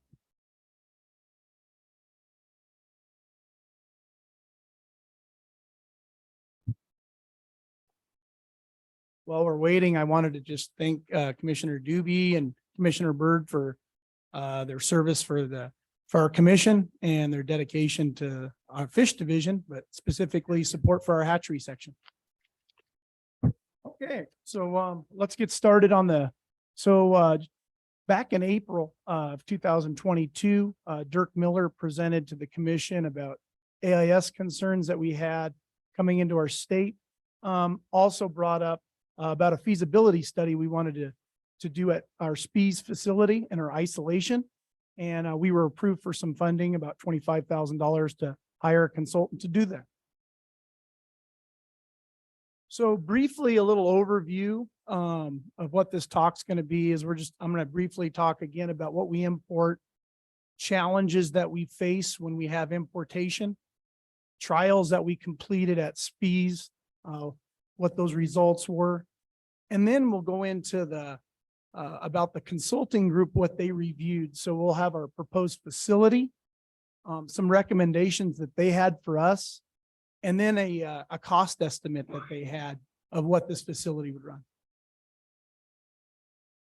So to start off with fish importation, so typically, in 2023, we're going to be requesting 1.5 million fish, 11 different species. This can vary year to year. Most recently, we were up to about 1.8 million, but we had our walleye production that we normally get from North Dakota has been reduced due to state decreases there because they had a zebra mussel positive facility. So currently we're requesting just under 1 million walleye from the state of North Dakota. Northern pike will be about 160,000 from the same state. Channel catfish, we get about 55,000 channel catfish each year, and these fish are between 7 to 8 inches. Black crappie, and those are a couple inches long, 70,000 from the state of Arkansas. We get about 200,000 sauger swim up fry from the state of Nebraska. We bring in and stock about 25,000 tiger muskie from Nebraska. That 25,000 though goes to some of our neighboring states that we have some trades with as well. Bluegill, typically it's about 75,000 from the state of Oklahoma. And then occasionally we bring in sunfish hybrids from the state of Oklahoma. And that number's around 25K. And if available, largemouth bass, white crappie, and sturgeon. Largemouth bass we haven't gotten for about the last 5 or 6 years. White crappie happens every few years. And then this year, looks like we're not going to get any black crappie at all because we're depending on all our state partners for those fish, and there's some construction going on. And it may seem like, well, there's plenty of states out there that produce these cool and warm water fish. Why can't we easily attain them? And it goes back to AIS concerns. So there's only a few states that we feel comfortable and confident to bring fish in from. And even those states, we still have some concerns with. So here's a map that I believe Dirk had presented back in April of 2022, showing our current trade partners with stars, and then one that were trade partners. You can see them as the circle and the line through it. So the number of our trade partners is slowly diminished when it comes to cool and warm water. So in regards to challenges that we face, so challenges for extensive fish culture, when we bring in cool and warm water fish from outside rearing ponds, there's no buildings, there's no cover, there's limited security around these ponds. Also, the supply sources for a lot of these ponds are surface water. So the potential for an AIS to get into these facilities is there. So we have to be real careful when we bring that stuff as well, because the latest fish health certification and AIS certifications is only good for a year, but we may be missing something. Other challenges we have when we bring in fish from out of state, little picture up there is the weather. So the state of Arkansas, we bring in channel catfish in April. We also go get black crappie and white crappie from Arkansas in October. So our drivers are facing all sorts of different weather conditions on the way home. And then also those fish that are on the trucks, if we're stuck or stranded for an extra day or two, that puts some undue stress on those fish when we're bringing them back. The other big challenge we have is once we do bring them into the state, we do board our fish. So these fish are ran across these like a plastic board that we have here. And we do everything we can to minimize the stress on the fish that we bring in. But when we do that, we know we're causing stress. There'll be delayed mortality. We know sometimes we see immediate mortality with this. And then also we're taking out the non-targets. So there's potential for tadpoles, crayfish, other non-target fish. And then the hardest thing sometimes to get is aquatic vegetation that could be coming from a facility outside of our state. And we don't want to have that vegetation end up in one of our waters. So again, praise to our crews that go through and board these fish, and we do our very best. It takes a lot of coordinated effort to bring 10 to 12 folks together, several boards to do this.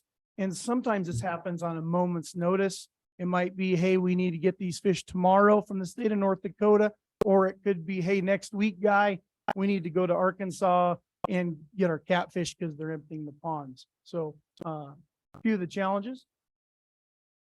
So when moving on from the challenges, we'll talk about the walleye trials that we've done at Spees Hatchery. So we specifically did these trials in our isolation facility at Spees. So that way we had control on the biosecurity end. So we weren't introducing something that we didn't want to in any other part of the facility. So the last 3 years we've done walleye trials there. We've been really successful. The crew there deserves a big pat on the back. This is something we've never done before, but what we did do is we reached out to the experts that have been rearing walleye in intensive culture. And these experts were from Wisconsin Stevens Point, Greg Fisher, Alan Johnson from the state of Iowa, and then Kelvin Kelsey up in the state of Vermont.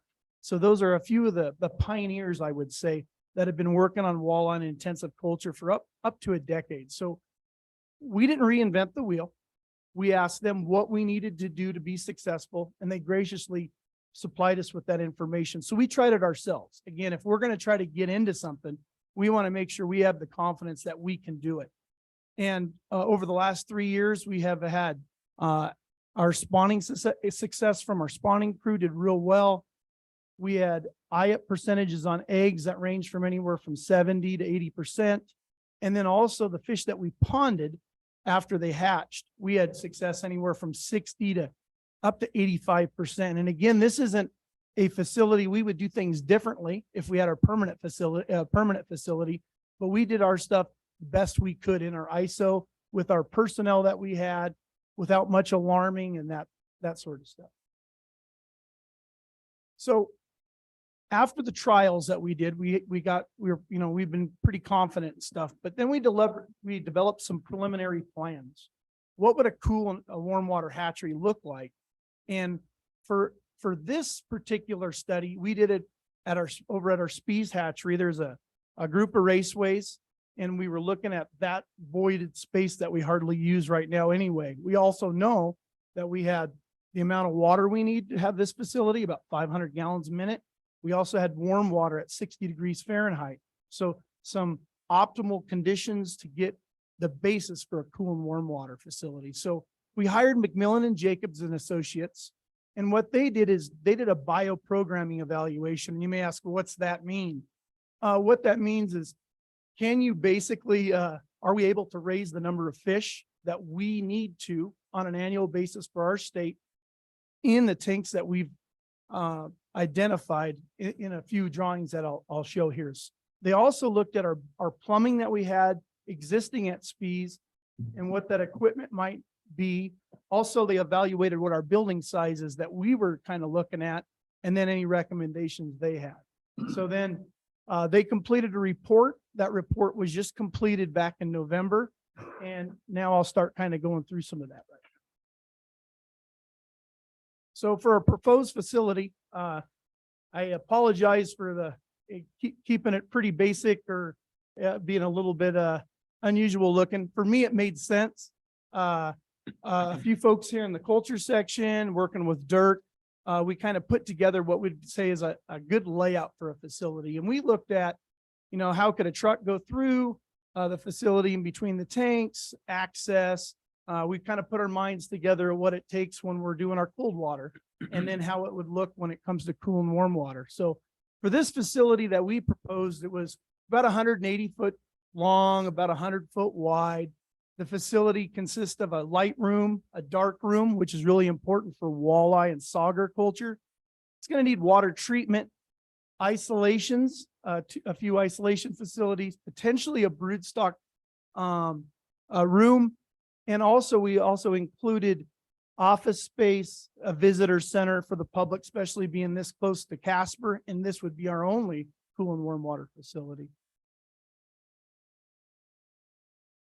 So we're going to go into the more specifics. So in our proposal that we had a dark room set up similar to what all the research facilities in Iowa and Vermont and in Wisconsin, Stevens Point did. So we followed those.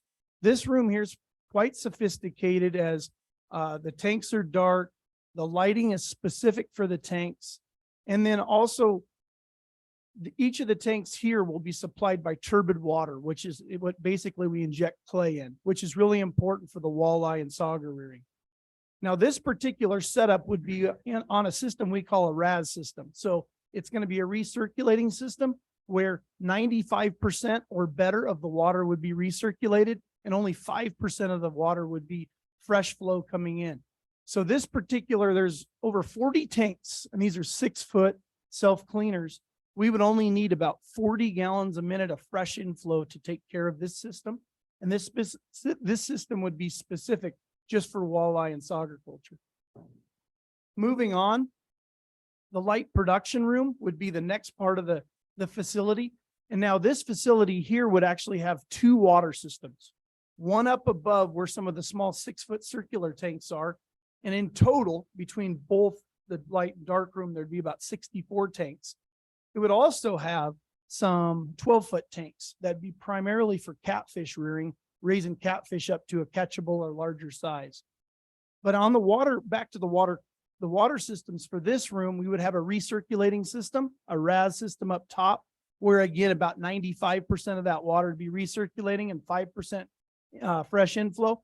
But on the bottom, on the 12-foot circular tanks, that would be for the channel catfish rearing. And we would actually have a partial recirculating system set up there, which means about 75% of the water would be recirculated and 25% would be fresh inflow, because the water demand on that part of the facility would be much higher. So the pounds of catfish, because we're raising them bigger, that's going to require it. Well, also the bottom of these tanks, these catfish tanks, 60-degree Fahrenheit, we wouldn't have to do any more treatment to it. So it'll save us some money. Going back, sorry, got ahead of myself. Other species we'd rear besides channel catfish are listed: bluegill, black crappie, largemouth bass, and tiger muskie. The water treatment room would be the next, and then in the water treatment room, there'd be the water conditioning components. Also, bio and microfiltration, which is the biofiltration will be important for RAS systems. Microfiltration will be required for all recirculating and partial recirculating systems. UV systems also will have to have some sort of heating and cooling. Again, 60-degree water is great, but there'll be some of our species that'll require up to 70-degree water. And that's where a recirculating system actually comes into play much better, because then we have less amount of water that's needed at that temperature. Turbidity, I'd mentioned, is going to be required. And also all the effluent will need to be treated from this facility. So that'll be drum filters, UVs. So that way we protect the North Platte watershed as well. Pumps will be included in this part as well. Now, one thing that we got back from feedback from McMillan and Jacobs on this proposal is our water treatment area will have to be increased, because they're recommending about 4 different water systems that we needed, and we were guessing maybe 2 to 3 max. So that's one good recommendation we did get from the consultants. Moving on, we would have 2 isolation rooms set up, and that's primarily for egg incubation, early rearing. When them walleye first come on feed, we start them there before moving them out into the dark room. Also, the biosecurity here is really important. If we were to bring in down the road, bring in and establish our own brood stocks, this is an opportunity where we have a biosecure room where we can pass fish health certification before we brought something into our brood room. So this system here would be a flow through, because this would be our greatest risk at our facility. So we have to do the extra measures to take care of this and not use any much recirculation at all in this room. Moving on, a captive brood or spawning room. This is something we would develop later on. We have some ideas on some things that work really well for, say, largemouth bass and walleye, developing a brood stock. But I see this as something that we develop along the way and do it more small scale, like we did at Spees, 3 years of trials before we jump into something and find out, geez, I sure would have liked to have this or that. And then the last portion is in the new office space and a possible visitor center. Also, some storage would be important. The office space I'll refer to real fast is at our Spees facility currently, we have outdated office space that we make do. This would sure be nice to put in a new office area here. And then we could convert the existing office space back to what it was used for before, which was sleeping quarters for temporary employees. Because we do have a hard time sometimes hiring temporary employees in Casper to find housing. So that kind of serves a couple roles for us. And then a visitor center, again, being this close to Casper, great educational tool. Also, we have numerous walleye clubs that are close to us right around Casper, where there might be able to have some kind of partnership.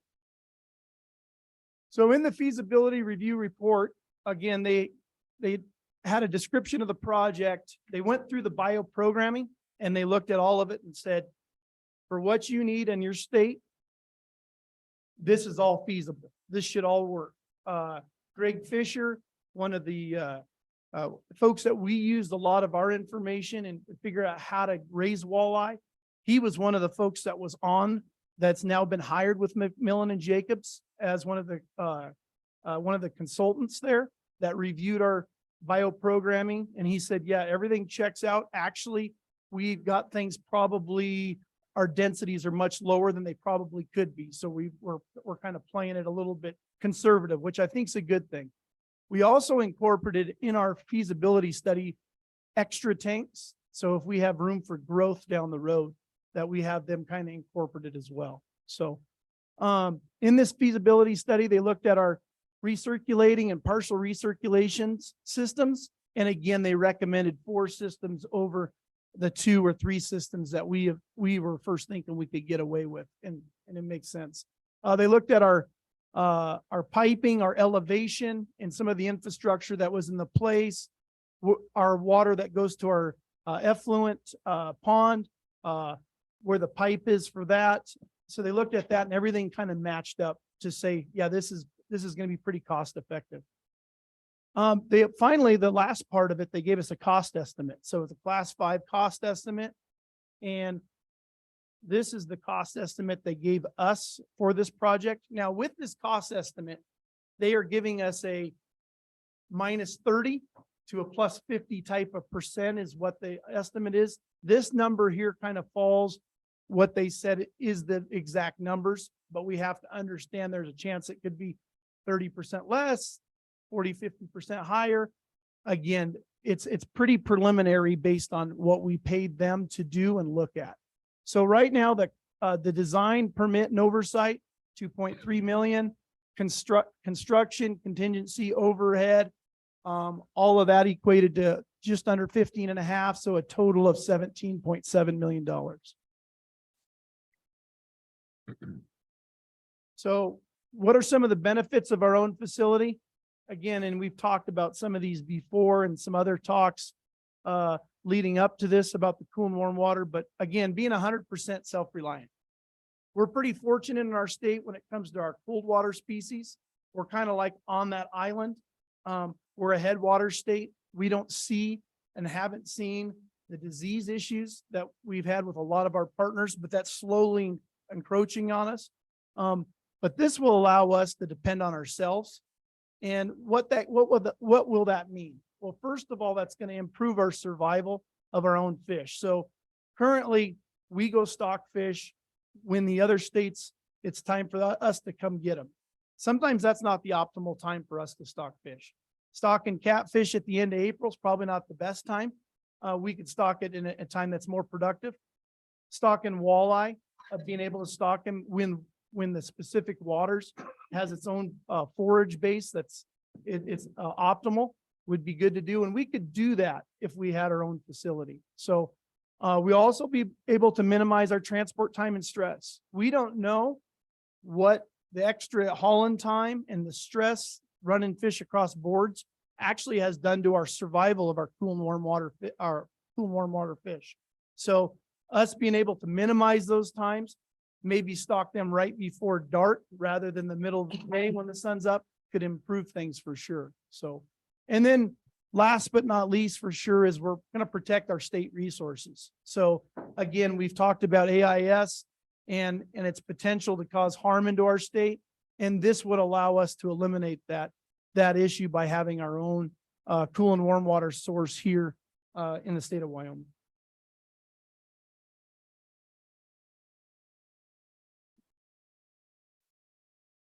Okay.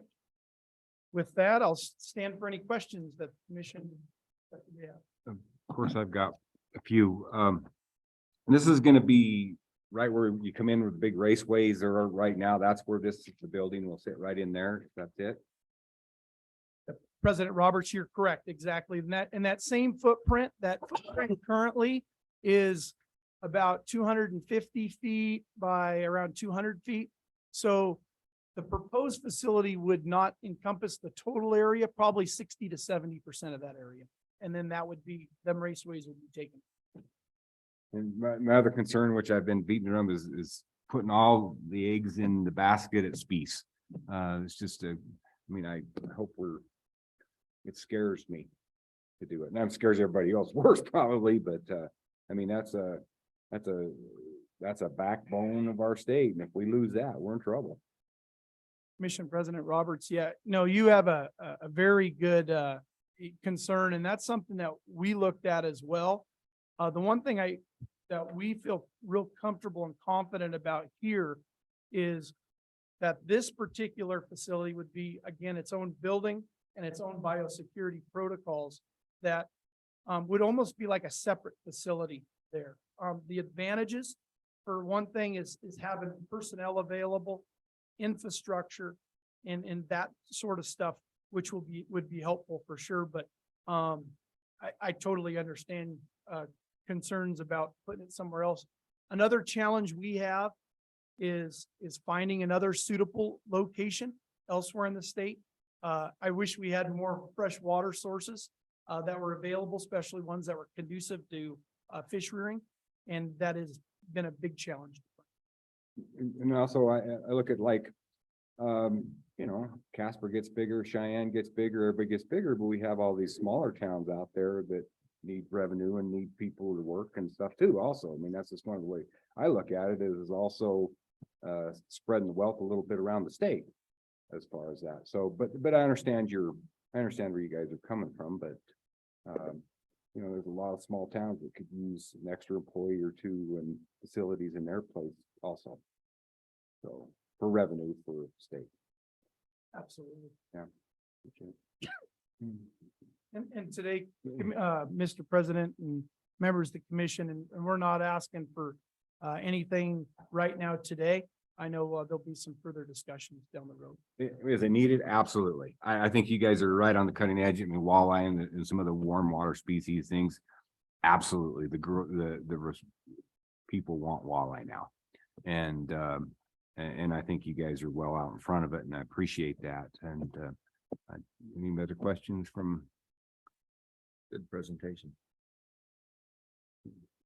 Yeah, for members of the commission, I mean, I think we'll be able to make a recommendation to the commission. The department will be here towards the latter part of the spring, early part of the summer. We've got some internal prioritization work that I talked to you about yesterday that we're going to be doing. It's going to inform a lot of recommendations, I think, for the commission. So I really appreciate the presentation, Guy, very thorough. I think it was well worth our time and money to do this, hire this consultant to do this estimate for us. And this is exactly what we were looking for. So, And if Commission President and Director Nesbitt, if I will, one thing I kind of just want to leave you with as well is, so I'm really involved in mid-continent and trades with other states and meetings and all that. And 5 years ago, when it came to, when you're talking about cool and warm water culture, again, everyone fell back to what we knew. And what we call a lot of times extensive cultures, fish farming, back in, especially in the Midwest. And what I heard from all those folks is this is the way we gotta do it. The last 2 years, I've went to some of these same meetings, and these traditional states, Nebraska, Kansas, Vermont, Iowa, all these states that have been doing this cool and warm water extensive culture are all now going this way as well, to this intensive culture. So I do think it's been really interesting as we've kind of progressed, and I've watched the progression where there was at time none, now everyone is because of this quantum. Yeah, it's on subject. It's amazing. It's amazing. Any other questions? Well, thank you. Thank you, everybody from Fisheries. Excellent job, of course. You guys do wonderful stuff. Wonderful, wonderful stuff. Thank you. We're well served with you guys, folks. Thanks. Okay, this will be any questions from the public or any no blue slips. Okay, I think we're going into agenda item number 18, Mr. Barnes.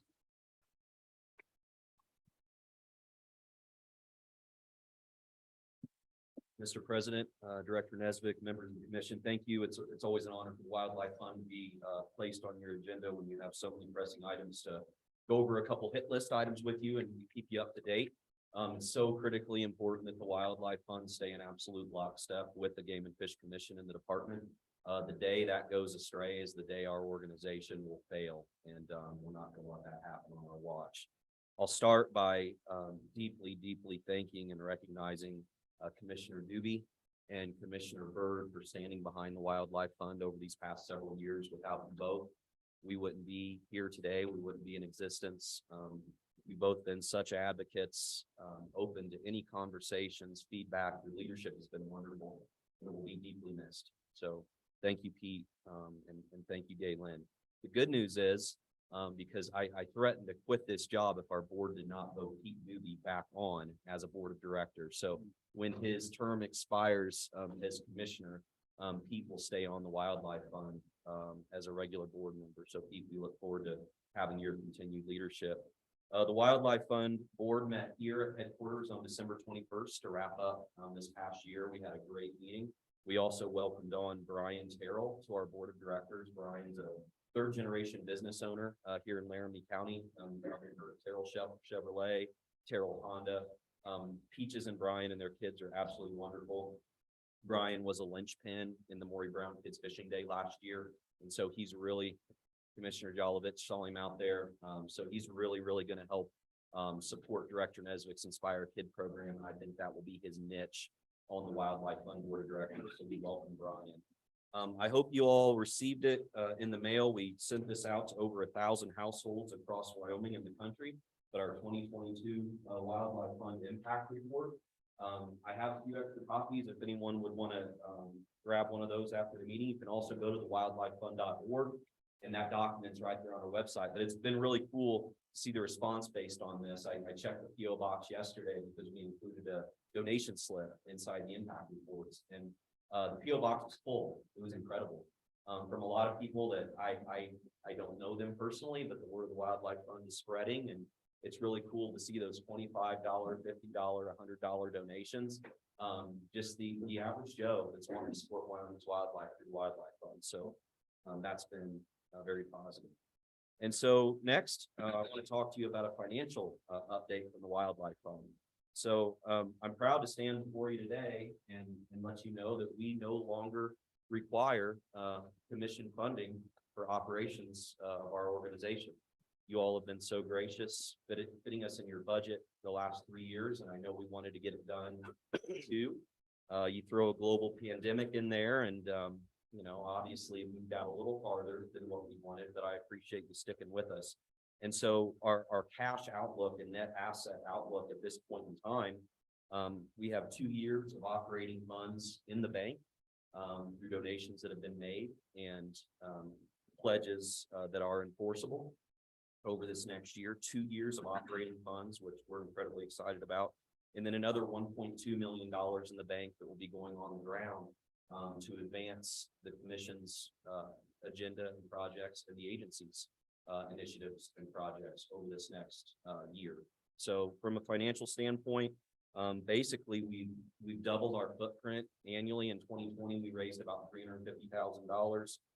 In 2021, that number was up to $744,000. And then in 2022, this past year, we did 1.8 million. So our giving was up 150% from 2021 to 2022. And that has allowed us to get into a position of sustainability from an operational standpoint. Now, we're not resting on our laurels. This isn't, this isn't the end of the story. It's really just the beginning, but we've made some good progress and hopefully showing you a great return on your initial investment to the wildlife. Quick update on our pooled migration fund. I updated the commission on that. Director Nesbitt has really led us down that path.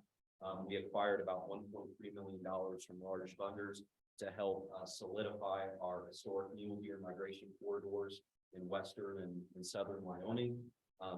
We went through a very strategic process of setting up a grants advisory panel. It's made up of experts across the state and the private, state, and federal level. Ian Tater and Jill Randall are representing the department on that grants advisory panel. We put out our first RFP in December.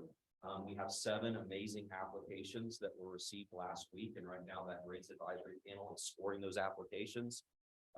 We'll meet as a team on the 23rd of January, and we'll be making funding announcements in February.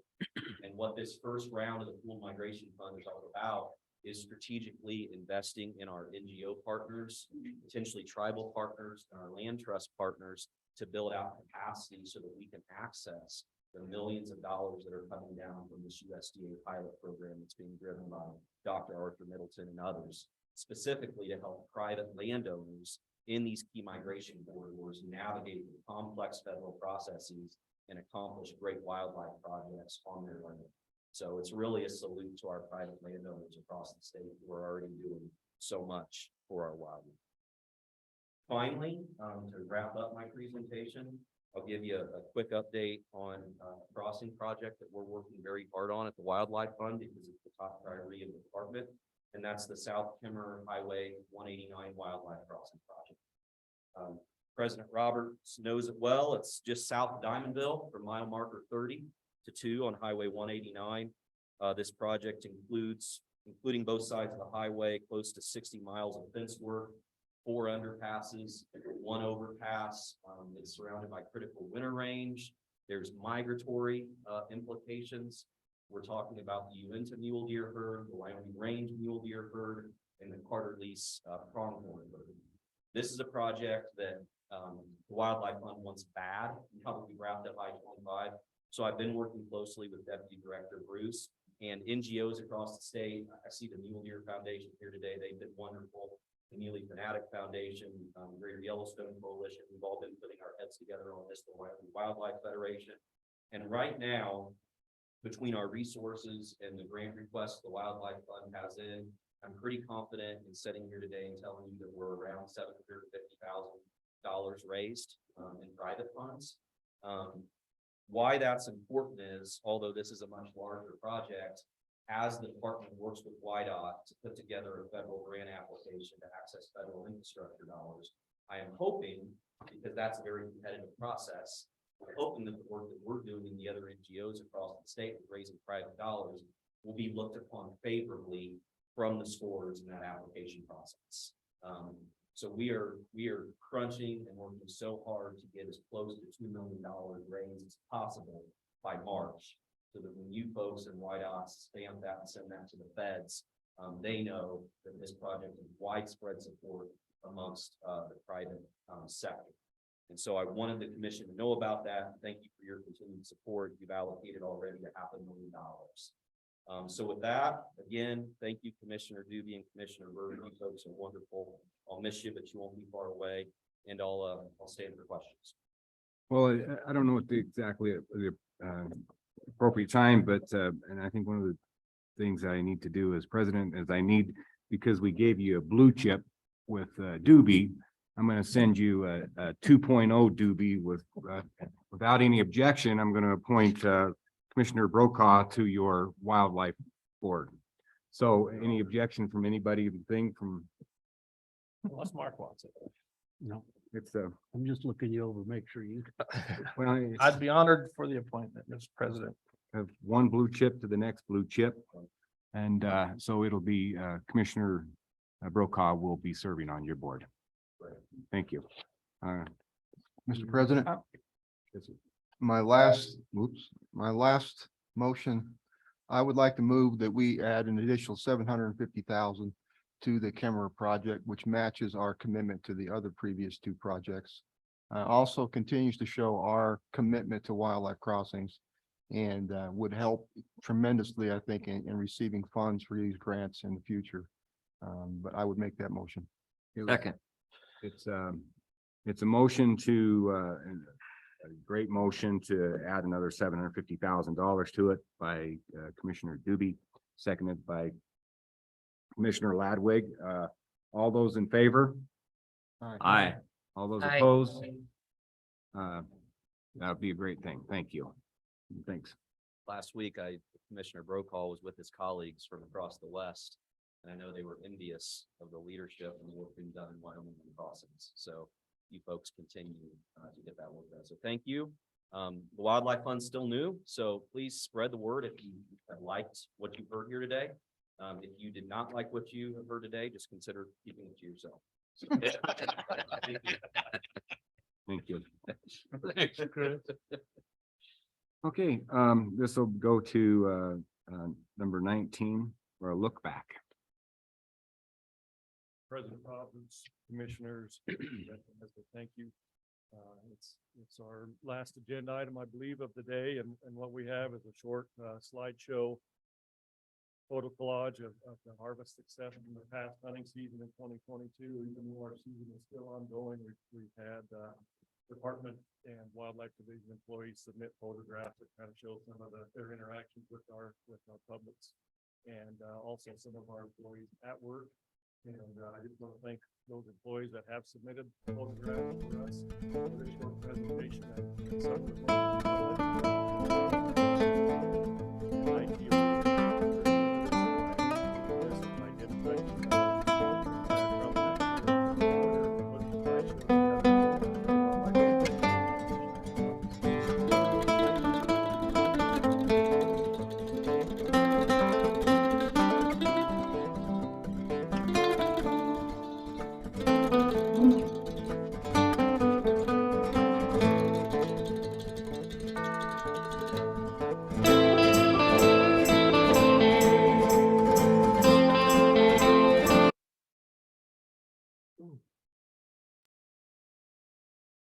it's not quite as good.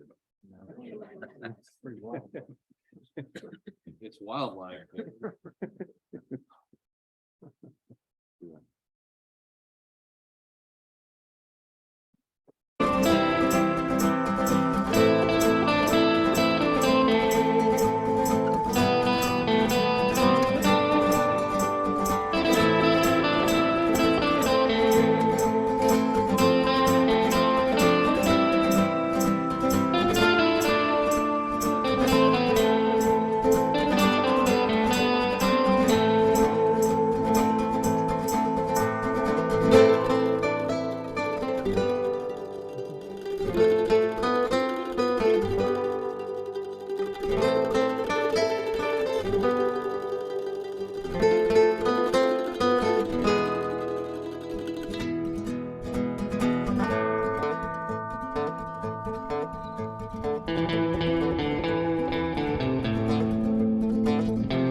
No, that's Commissioner Duty's work.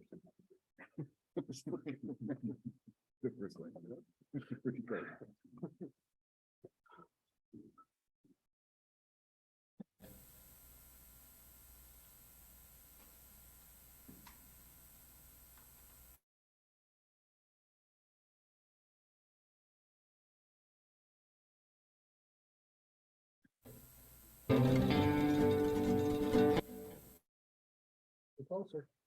You're gaining.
All right, so Mr. President, we do have one last agenda item, as many of you know.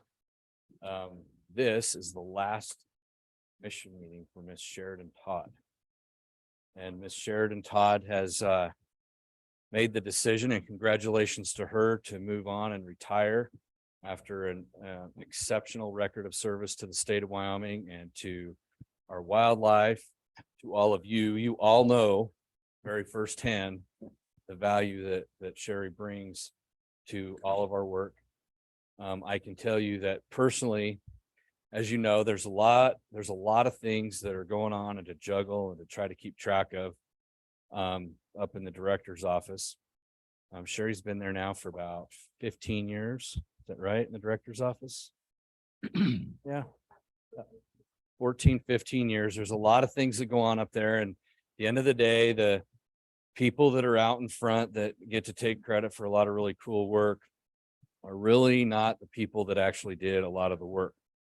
And Sherry is one of those who works behind the scenes and really makes it possible for the rest of us to be able to go out and do the things that we have to do. You know, I don't know, you guys probably know this. I'm not actually all that well organized, but I actually usually look fairly well organized. And it's in large part due to that woman right there, who is always way ahead of me. She's always thinking about the things I probably forgot. And there's a lot of them. She's always ahead of me to make sure that wherever I end up for the day, I'm going to be well taken care of. Everything's squared away when I get there. She takes calls from sometimes, how do I say this in a nice way? Not always the happiest of people. And a lot of people call the director's office and want to yell at somebody. And a lot of times it's me that they want to yell at. And she is very good at figuring out how to not let that happen. And she takes a lot of those calls and deals with them herself. And she does the same thing for Angie and John all the time. She's a very quiet, a quiet professional who stays in the background and just does absolutely phenomenal work. We're really gonna miss her. We can't replace her. We're gonna work hard to find somebody that can follow Sherry's lead and try to keep us all on track. But you know, Sherry's just not only an exceptional employee, she's just a very good person. And I've known Sherry for a long time, but I've really gotten to know her well over the last 4 or 5 years, and have truly respected what a tremendous individual that you really are. A very big heart, very thoughtful person, very caring for everybody, very non-judgmental, unassuming, just a very, very high quality person. And so Sherry, on behalf of all of us, I want to thank you for your service and wish you the very best. And we know that we will have the opportunities to see you again in the future. You spend quite a bit of time with a guy that we spend quite a bit of time with. So we're looking forward to being able to watch you enjoy the next chapter and go do things that you've wanted to do. And so please know that that our thoughts are always with you, and our appreciation for everything you've done for this department and this state has not gone unnoticed in any way, shape, or form. Come on up here, Sherry.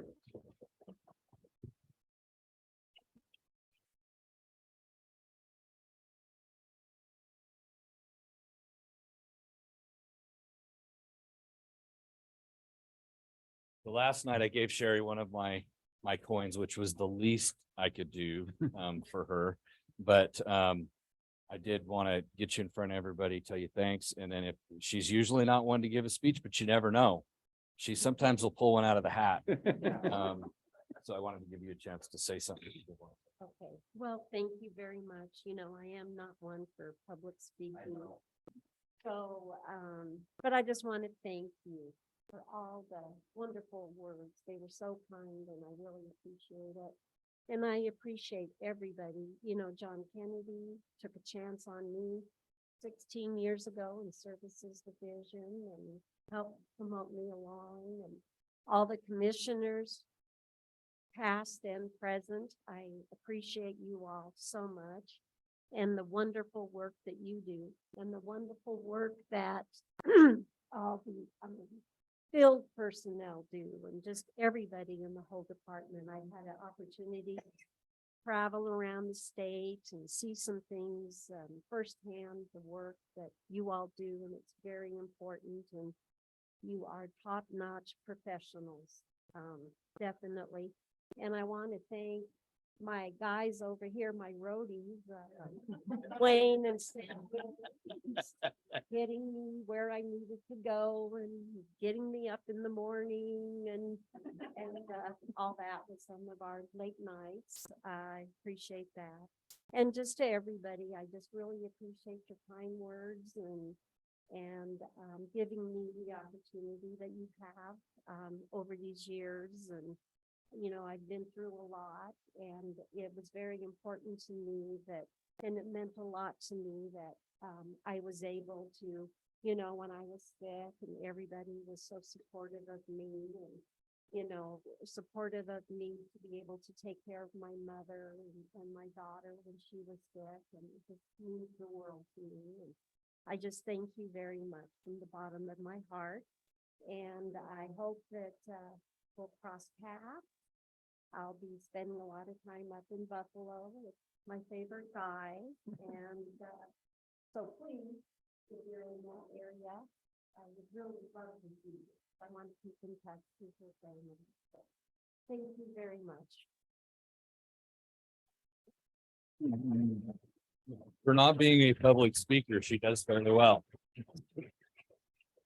Thank you, promise not to do my Sally on that. All right. And that's all I have, Mr. President. Thank you. This time we'll do a call to the public and see if anybody has anything to address, any concerns or comments or anything. Hearing that, Galen Bird, are you with us still? I am still here. Would you like to make the motion to adjourn? I would. So moved. Okay, it's moved by Commissioner Galen Bird to adjourn. It'll be seconded by Commissioner Doobie. And those all in favor, say aye. Aye. Those opposed? Motion carries. We're adjourned.